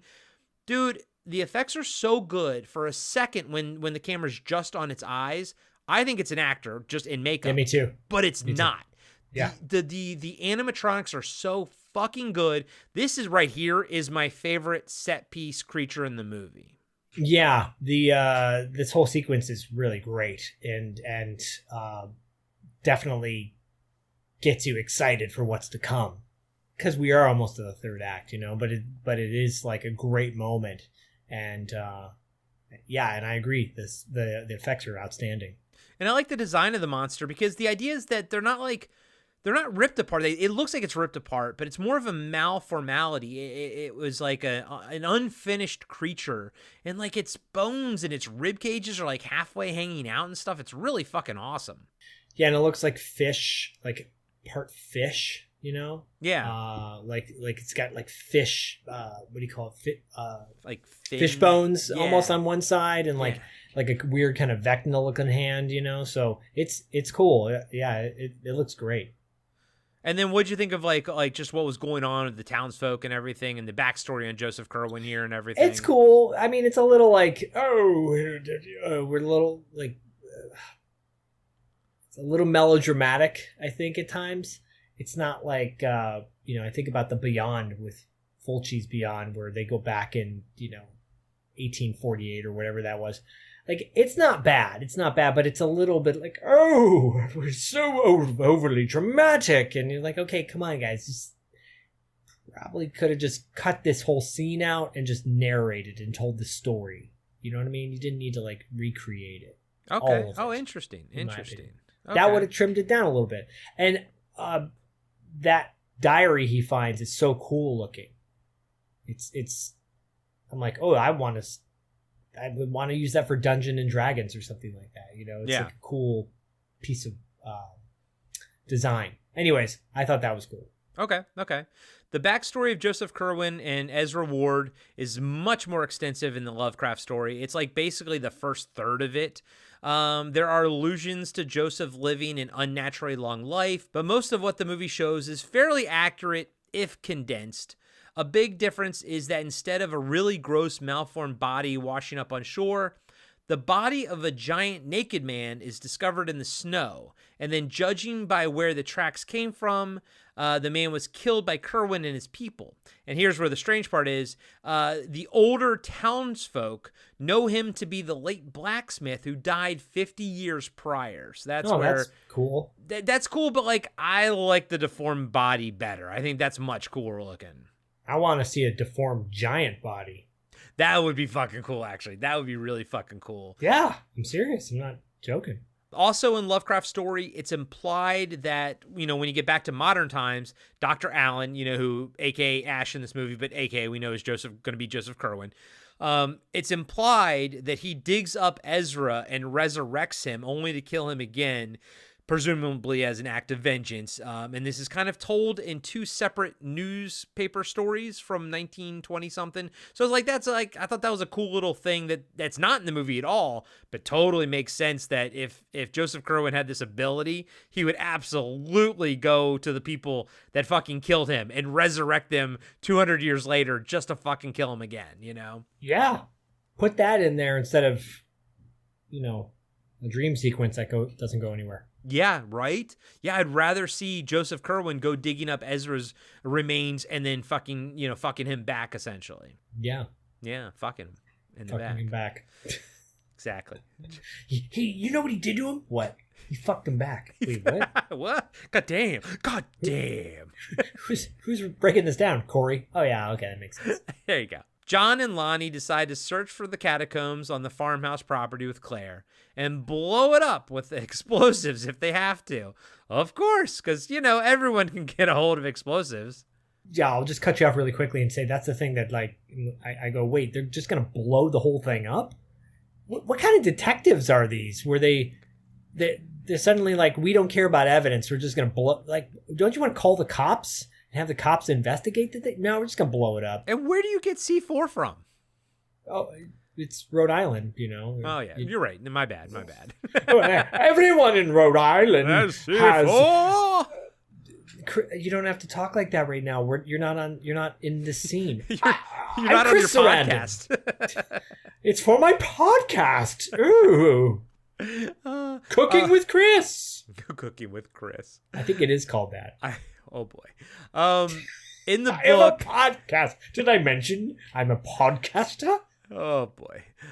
In the book, it's just Dr. Willett who searches the catacombs alone, which actually kind of makes it scary. He doesn't want to blow it up with C4? No, he just didn't have C4 back in 1927. It's kind of weird. But, at this point too, at this point, I'm just like, blow everything up. Come on. Yeah, and yeah, go ahead, sir. The trio uncover the entrance in the house's basement, and inside the catacombs find an ancient laboratory full of occult texts and equipment. They also find Curwen's journal and read from it.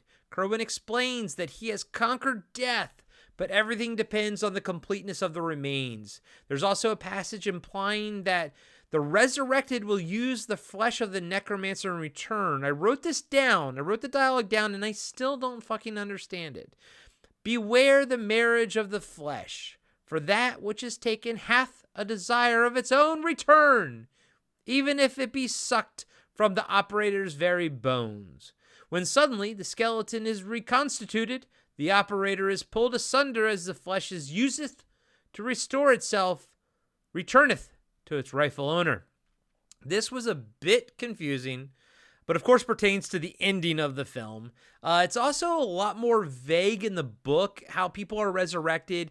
It's really more based on magical incantations than science, although there is like a powder and a substance involved, but there's also a lot of incantations. But Zach, I rewound this. I listened to this like 8 times. I didn't fucking get it whatsoever, but of course that is what happens at the end of the movie. It's what happens at the end, but it's like it's so colorful where I almost want to, after the person delivers a line like that, I want to go, really love to talk, don't you? Absolutely. That's Like, why he you has a love podcast. Joseph like- Kerwin would have a podcast. Yes. Podcasting. Like how much time you could have just condensed that down to such a shorter. The marriage of the flesh is dangerous because, death wants what life gets. And I don't know, just like you could have made it tighter and What do you trimmed it think up. is happening, though? With that dialogue? No. Just like, well, yeah, but what is it trying to explain? Like, if you kill the person, then you try to resurrect them, they take their flesh from you? Yeah, it's like there's a curse or a price to be paid. But not everything that he resurrects takes it all the flesh from you, though. But it's cursed in some way. Okay. See, you don't get it either. No, I don't fucking know. Jesus, you recommended this goddamn movie. I know, to me sorry, a million but fucking times. Because of what's going to happen when you get to it, what happens coming up is pretty Still rad. so far away from it. I know. I didn't It is realize. so short. It is so short. Look. Sometimes you gotta. I like this movie. Sometimes you gotta show. Sometimes real men cry, Corey. Real men cry. Wow. Sometimes you gotta let that happen. Wow. Sir, I will never cry. There is no such thing as 100%. There's got to be a 1%. There's such a thing as 99, and then the 1% is like resurrected.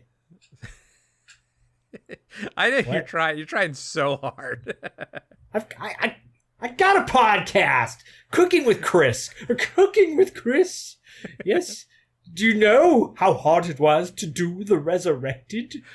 Playing two characters at once? What if he listens to this one? What if by chance this is fed to him on his Instagram feed or his Spotify feed? He's like, let me check this one out. I love this movie. And then by the end of it, he's Kyle Troy. He's actually Kyle Troy, and he's trying to cook, and there's a single tear running down his eye. Chris Sarandon, we love you. We do love you. I love Chris Sarandon, but he is 84 years old. Wow. He actually looks good for 84, though. If Dustin were here... Oh, no. Shut up. Shut your mouth. Shut your mouth. Shut your fucking mouth. Did you know, by the way, if you go on Chris Sarandon's IMDb page, the first... movies that are listed, it's not Fright Night, it's not Princess Bride, but the first one says known for, his publicist went in and did this, known for The Nightmare Before Christmas. That's what he's known for. Yeah. And then under actor, I know they listed in release order, Cooking by Heart with Chris Sarandon. Is that his podcast? Yes. And then the table read he did for Fright Night, which is really good, by the way. Is that also a podcast? That's a podcast, yeah. These podcasts. I got to get these podcasts, man. Yeah, he's got all his friends on there, which is cool. It's all good. We have all of our friends on our podcasts. Yeah, I'm not hating on it. But, it's just kind of funny. It's like, I don't know. Come on, dude, put Fright Night. Princess Bride, you put those things on there. Put your ex-wife's big titties on there.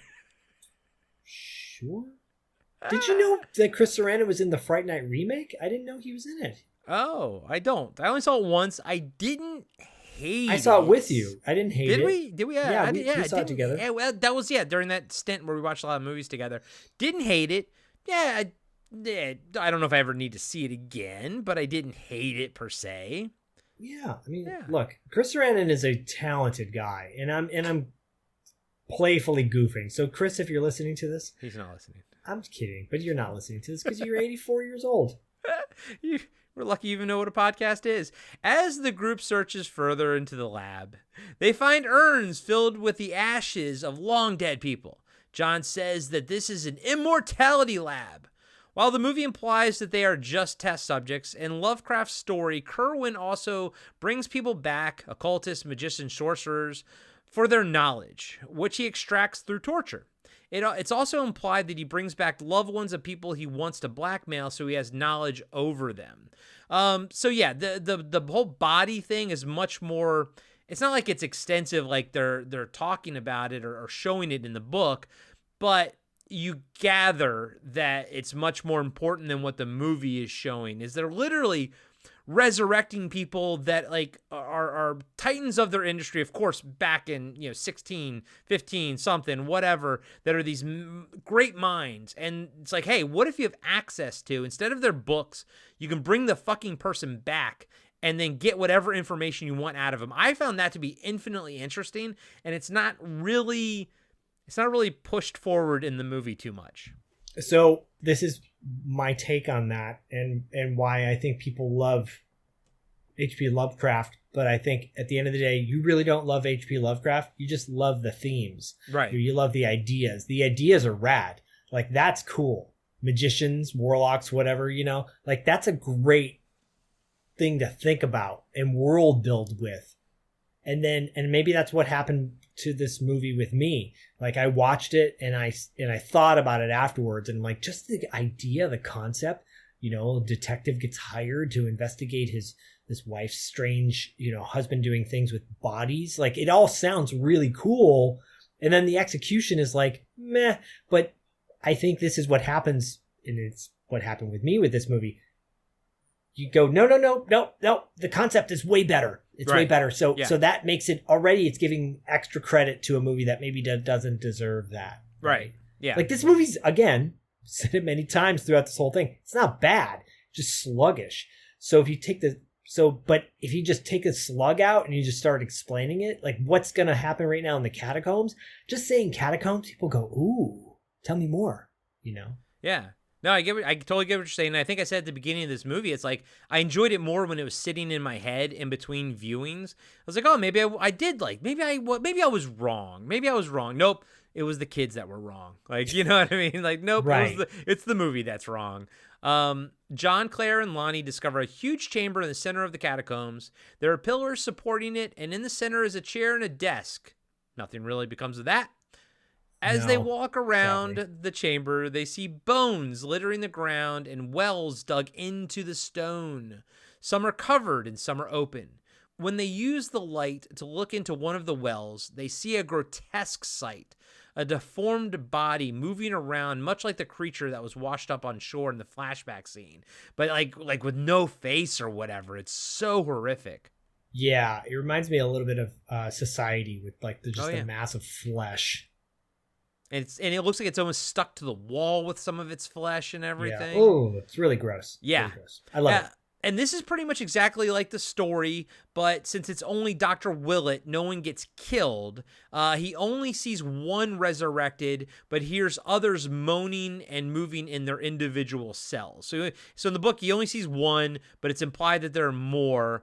But the whole like the lights going out and everything does happen. Yeah. So March's flashlight the batteries start to go bad. They have one flashlight and one shotgun between the three of them, although somebody picks up a lantern at one point. But come on, guys. One flashlight and one shotgun?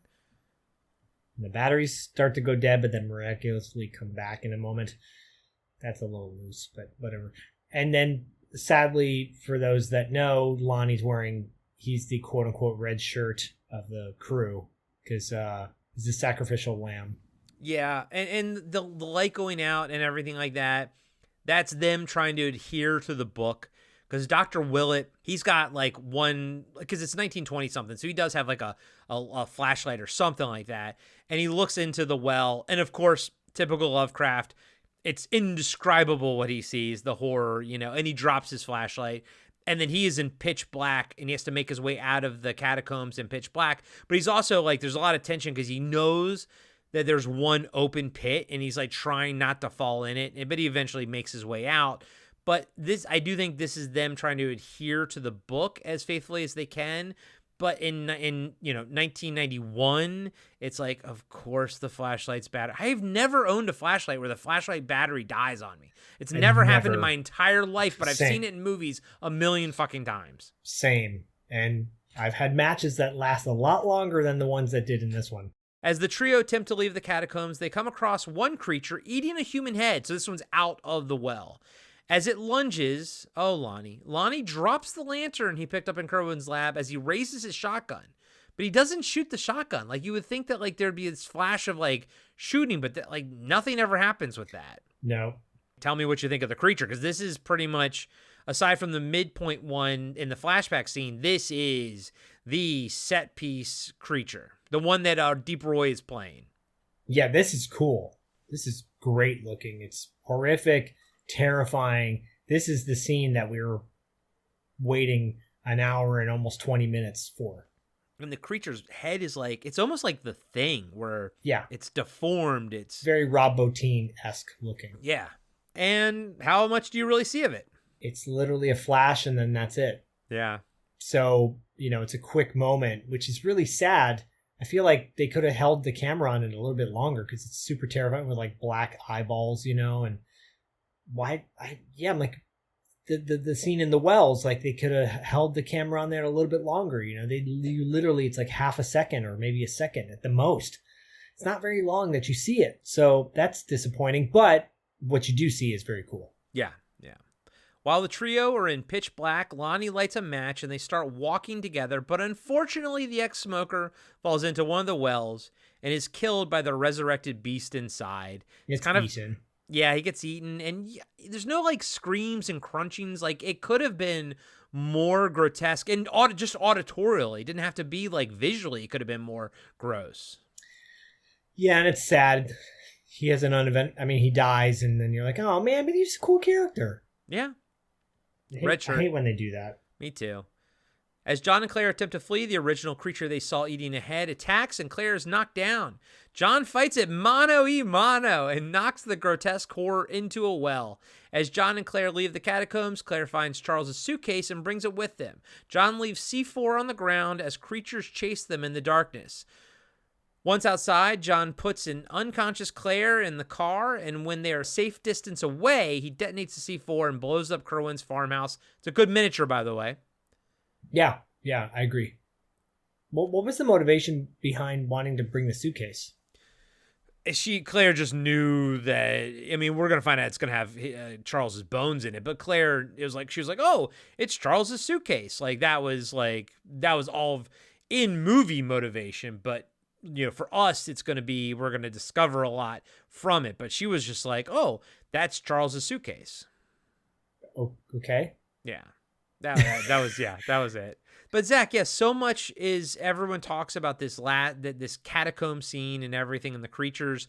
So I watched it for the first time and I'm like, this is it? This is what everyone fucking raves about? Is it just their memories of it? Like watching this on cable and stuff? Again, I think it's the fanboy thing and I'm a part of that. I'm a victim of that too, where you're like, oh, no. This is so cool. This is such a great moment.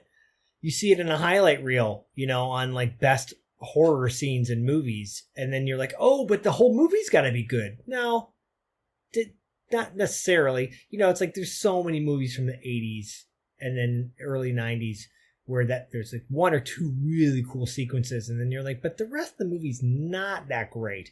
This, again, for the 20th time we've said it, this is not a bad movie by any means. But it's not the movie where you go, oh, have you seen The Resurrected? Did it deserve, not the shit on Vinegar Syndrome, but did it deserve like this deluxe, embossed box set, like with all these extras and blah, blah, blah? Sure, why not? That's cool that they did it, but for that couple of cool scenes. Yeah, I kind of wish I didn't have to pay $50 for this thing. Sorry, God. I don't know. I guess I owe you $50. That's okay.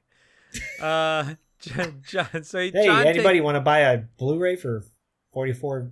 $9.99? No, it's going to the Pad library. I have no gaps in the Pad movie library, so I'm happy to put it there. John, we have like 5 minutes left in the movie. No, actually, we have like 15. John, we actually have an hour. It feels like a fucking hour. John takes Claire to the hospital where the doctor informs them that she has a mild concussion and is pregnant.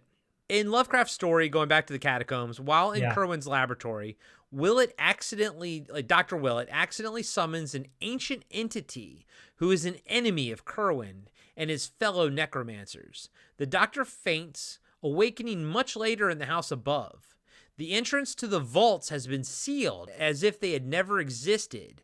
But Willett finds a note from the entity written in Latin instructing him to kill Kerwin and destroy his body. So that's a big major difference. So are we to imply that what's going on in the child that's in her is that entity thing? Yeah. No, I think that's just setting up a sequel or something. You know what I mean? That's just a movie bullshit thing. Okay. Now John March is going to be a stepdaddy. That's what it is. John goes back to his office with Charles's briefcase, where he discovers Dr. Ash's fake beard, sunglasses, and hat. He also finds a complete human skeleton. The detective then goes to visit Charles in the psychiatric institution and confronts him with the briefcase. He accuses Charles of being the 250-year-old Joseph Kerwin, who successfully found a way to conquer death through his necromantic experiments. And Zach, I will say that when it comes down to, what's Terry? What's the main guy's name? John March's name? John Terry. Yeah. When it comes to like this scene here, John Terry, one-on-one, acting against Chris Sarandon, this is the best part of the fucking movie here. More than the catacombs. Like, two actors acting against each other. This is awesome. It makes you realize that, like, I wish there was more Kerwin versus March in this movie. Yeah, I agree. There's a great moment of piece of dialogue where he's talking about his home, and he goes, "I blew it up." And the way he says it, the way he delivers is so funny. Yeah, I love that. I didn't write that dialogue down, but yeah, when he's like, you know what? I fucking blew it up. Said it like straight to hell, and you could tell that got under Kerwin, like under his skin. That was a really cool part. This is probably my favorite part of the entire movie, but this is the climax, essentially. The catacombs is like the first climax. This is the actual proper climax. 2 climaxes in a row. I mean, that's the way I do it, baby. Joseph admits his identity and confesses that the bones in the suitcase are those of Charles, whom Joseph killed after Charles raised him from the dead. We get a flashback showing Charles resurrecting Joseph, and it's cool, like liquid mercury effect as the body reconstitutes itself. I like the choices that they made there. Yeah, I agree. Kerwin explains his plan to regain his health and eventually be discharged from the hospital, after which he can impersonate Charles. But immortality is just the beginning. My research has led me far beyond eternity. I have drawn down demons from the stars. I have harnessed the shadows that stride from world to sow death and madness. I have designs whereby the earth, nay, the very stars themselves, can move at my command. Time and cosmos belong to me, Mr. March. The destinies of things living and dead are mine.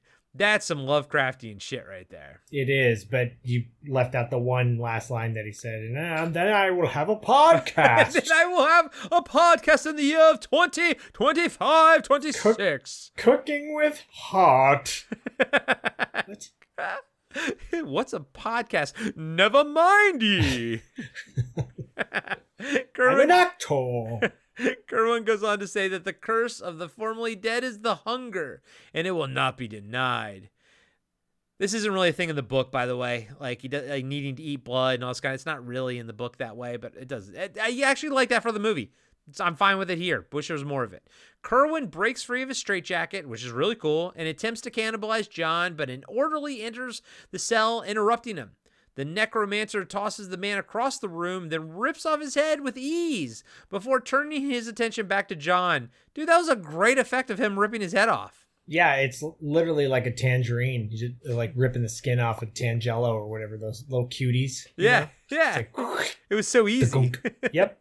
I thought he was going to feast on it, but he didn't. No, I think he wants to eat March.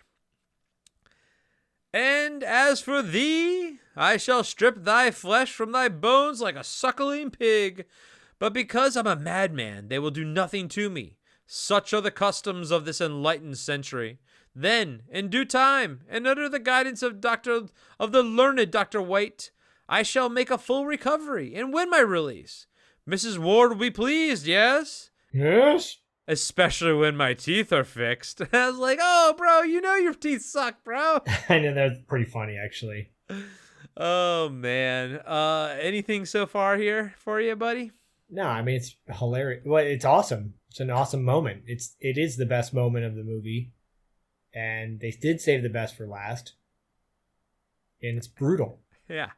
And this is why it lives fondly in my memory from Yes. 30 years ago. It's right here. This is it, because this is the last thing you saw. This is what you saw. This is where you're a little kid. You're watching this. You're like, wow, this is, because all of this is top fucking notch right here. Like, yeah, I want him. Like, I also want more of Kerwin. It's the Back to the Future shit. What my favorite parts of Back to the Future is when Marty McFly is like experiencing the time around him, you know? I would like to have actually seen more of Kerwin being like, what is this? You know what I mean? This is a telephone with a cord attached to an automobile? Or like how much time it would have taken for Charles Dexter Ward to prep, you know, Kerwin of 250 years of history. Be like, look, bro, before you step out there, you're going to see some shit. You know what I mean? Right. Like, bro, chicks in like tank tops and stuff. He's got to prep them for everything. They don't cover that, you know? No, the podcast in. No, cooking with heart. Oh, God. Oh, boy. Kerwin picks John up and bites his shoulder. As he does, John takes the restorative potion from the laboratory and tosses it on Charles's bones.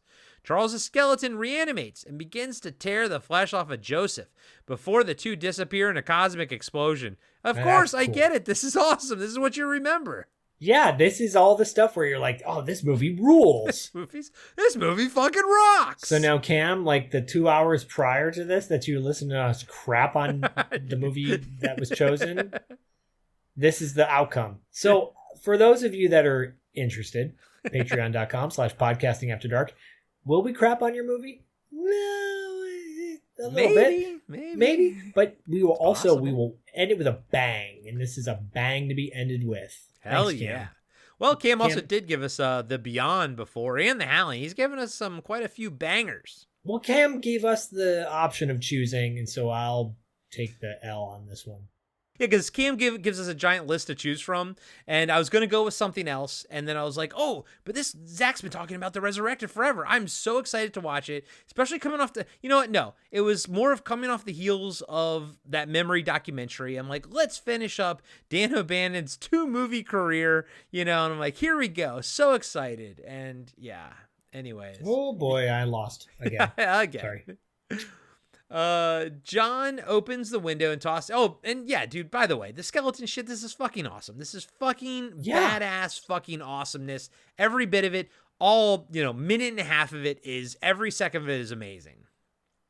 Agreed. Great special effects. There's some, like, you know, animation effects that are in there as well, because the bodies are fusing together and all that stuff. And like it was described earlier in the movie, and they just, you know, there's blood everywhere. It's great. It like reverse melting, so it looks like the flesh is coming back on the skeleton, where, you know, they did it in reverse. They would melt things and bring it back, and all the tricks, like every trick in the trade, basically, and it looks fantastic. Yeah, and then you can tell the director or writer want to wrap it up really quickly, because what happens next, you're like, wait a minute, that wouldn't have gone down the way it did. Oh, I know, right? Especially when he has a big gash on his face and everything. Walks out. Yeah. So John opens the window and tosses Charles' suitcase out into the parking lot below, setting up the scene we saw at the beginning of the movie. I mean, this is cool too. I love it when things wrap up and go right to the point where you saw at the start of the film. I think that's great. He explains in a voiceover that he wanted to make it look like Charles escaped for Claire's sake, to spare her the truth, whatever that means. And he kind of like puts his jacket over his shoulder, got bitten, so he could walk past the orderly out in the hallway. That's a little bit further down the hallway.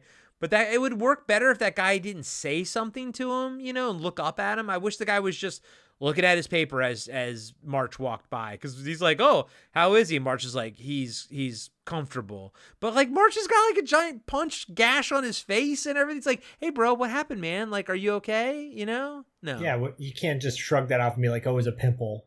Right, exactly. No. The ending of Lovecraft's story is similar. Dr. Willett confronts Kerwin when the necromancer starts... The ending of Lovecraft's story is similar.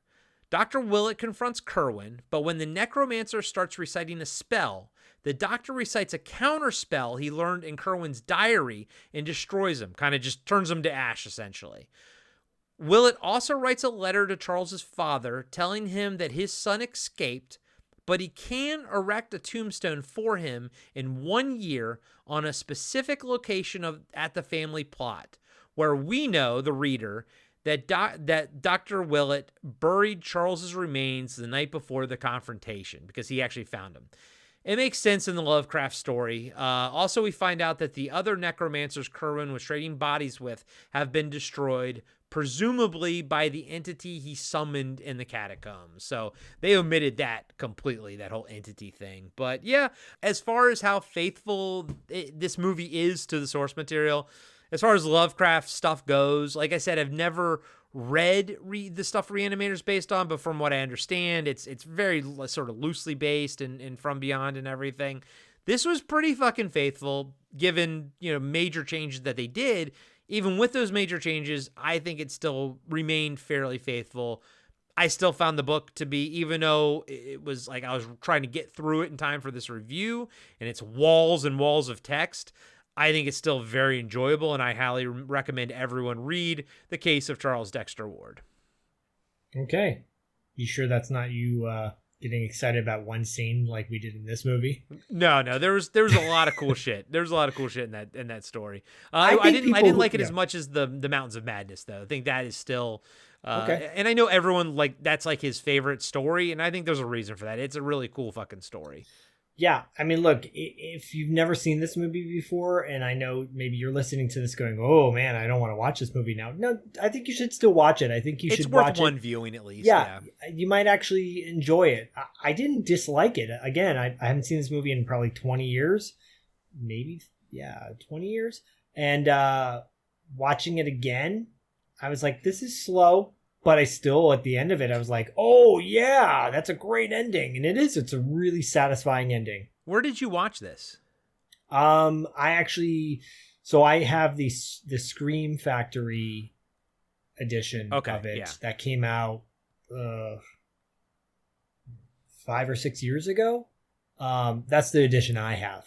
That's why I was surprised when Vinegar Syndrome put this out. I'm like, the one that Scream Factory has is pretty comprehensive. It's got a bunch of extras on it too, but it's satisfying. The picture quality is great as well.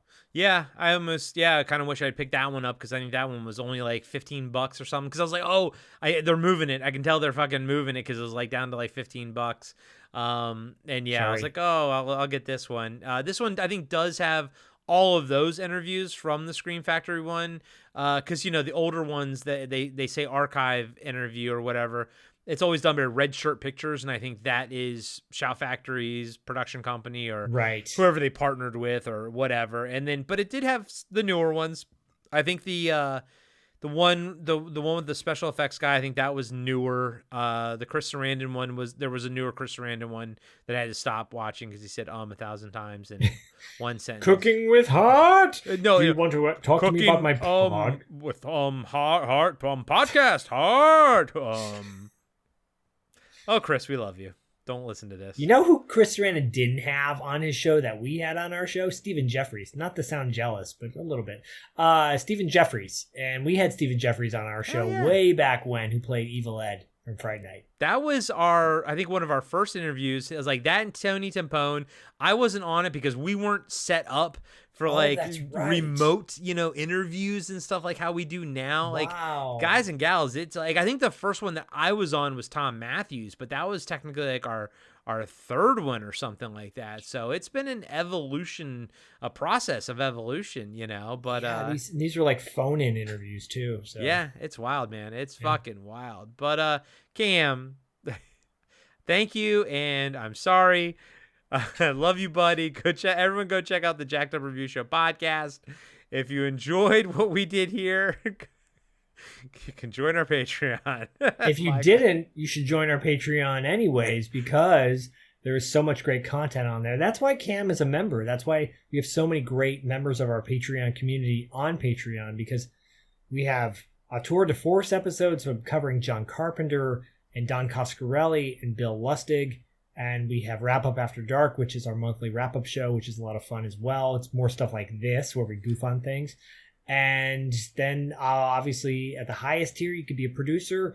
And this is the first one we've broken down where we've spent more time goofing on Chris Sarandon, one of the lead actors, which we love. Yeah. And you know, still had a great time doing it. So Cam, thank you for letting us, you know, destroy this movie and destroy what I thought was, you know, way better than it actually is. Dude, no, it's good. It's good. Cam's given us The Believers, Steel and Lace.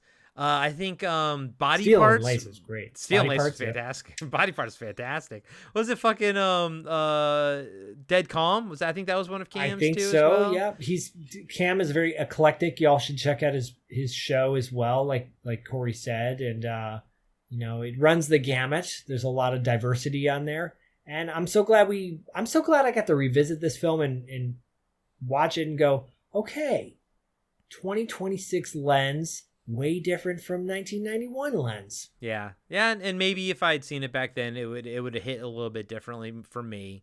But Zach, this drops in February. We're recording it a little bit early, but it's going to drop at the beginning of February. Can you tease anything on $2 late fee that you have planned in February at this point? Yeah, the month is pretty much locked in and done. I interviewed these two brothers who made an indie movie as an homage to the 80s called All Is Fine in 89. Cool. And they're joining me for an episode of Tales from the Video Store where we, I kind of, Tales from the Video Store on the free feed tends to be one where I spotlight an independent film. I did that with Going Viral with our boy Todd Pringle. Yeah, and, Todd Pringle. Love you, Todd buddy. Pringle. And Roswell Delirium with Rick Bakewell and Sam Jones. This one... All Is Fine in 89 is a dark coming of age film. Cool. Coincides with the fall of the Berlin Wall and kind of like, it's like a darker version of Fast Times at Ridgemont High. Fast Times meets Last American Virgin, meets, you know, Robert Altman's Shortcuts. It's an indie movie. It's like top to bottom. These guys financed it. You could tell like it's very low budget. It's a Canadian film. Cool. A lot of love in this movie. You can tell they put a lot of love into this film. It's got a little bit of hate online, and I don't know why. Because it's like, look, you go on and make a movie, you know. Yeah, and this movie's good though. It's the acting's solid. The writing is tight, and you know it's a little long, but I found it to be very enjoyable for all that it was. Kind of like this, but All Is Fine in 89. I have an interview with those guys coming up. That'll be in the beginning of February, and then Dustin's coming back on the show to do a very special episode with my buddy Chris Mayek. Who shout out to Chris Mayek. He lives in Minneapolis.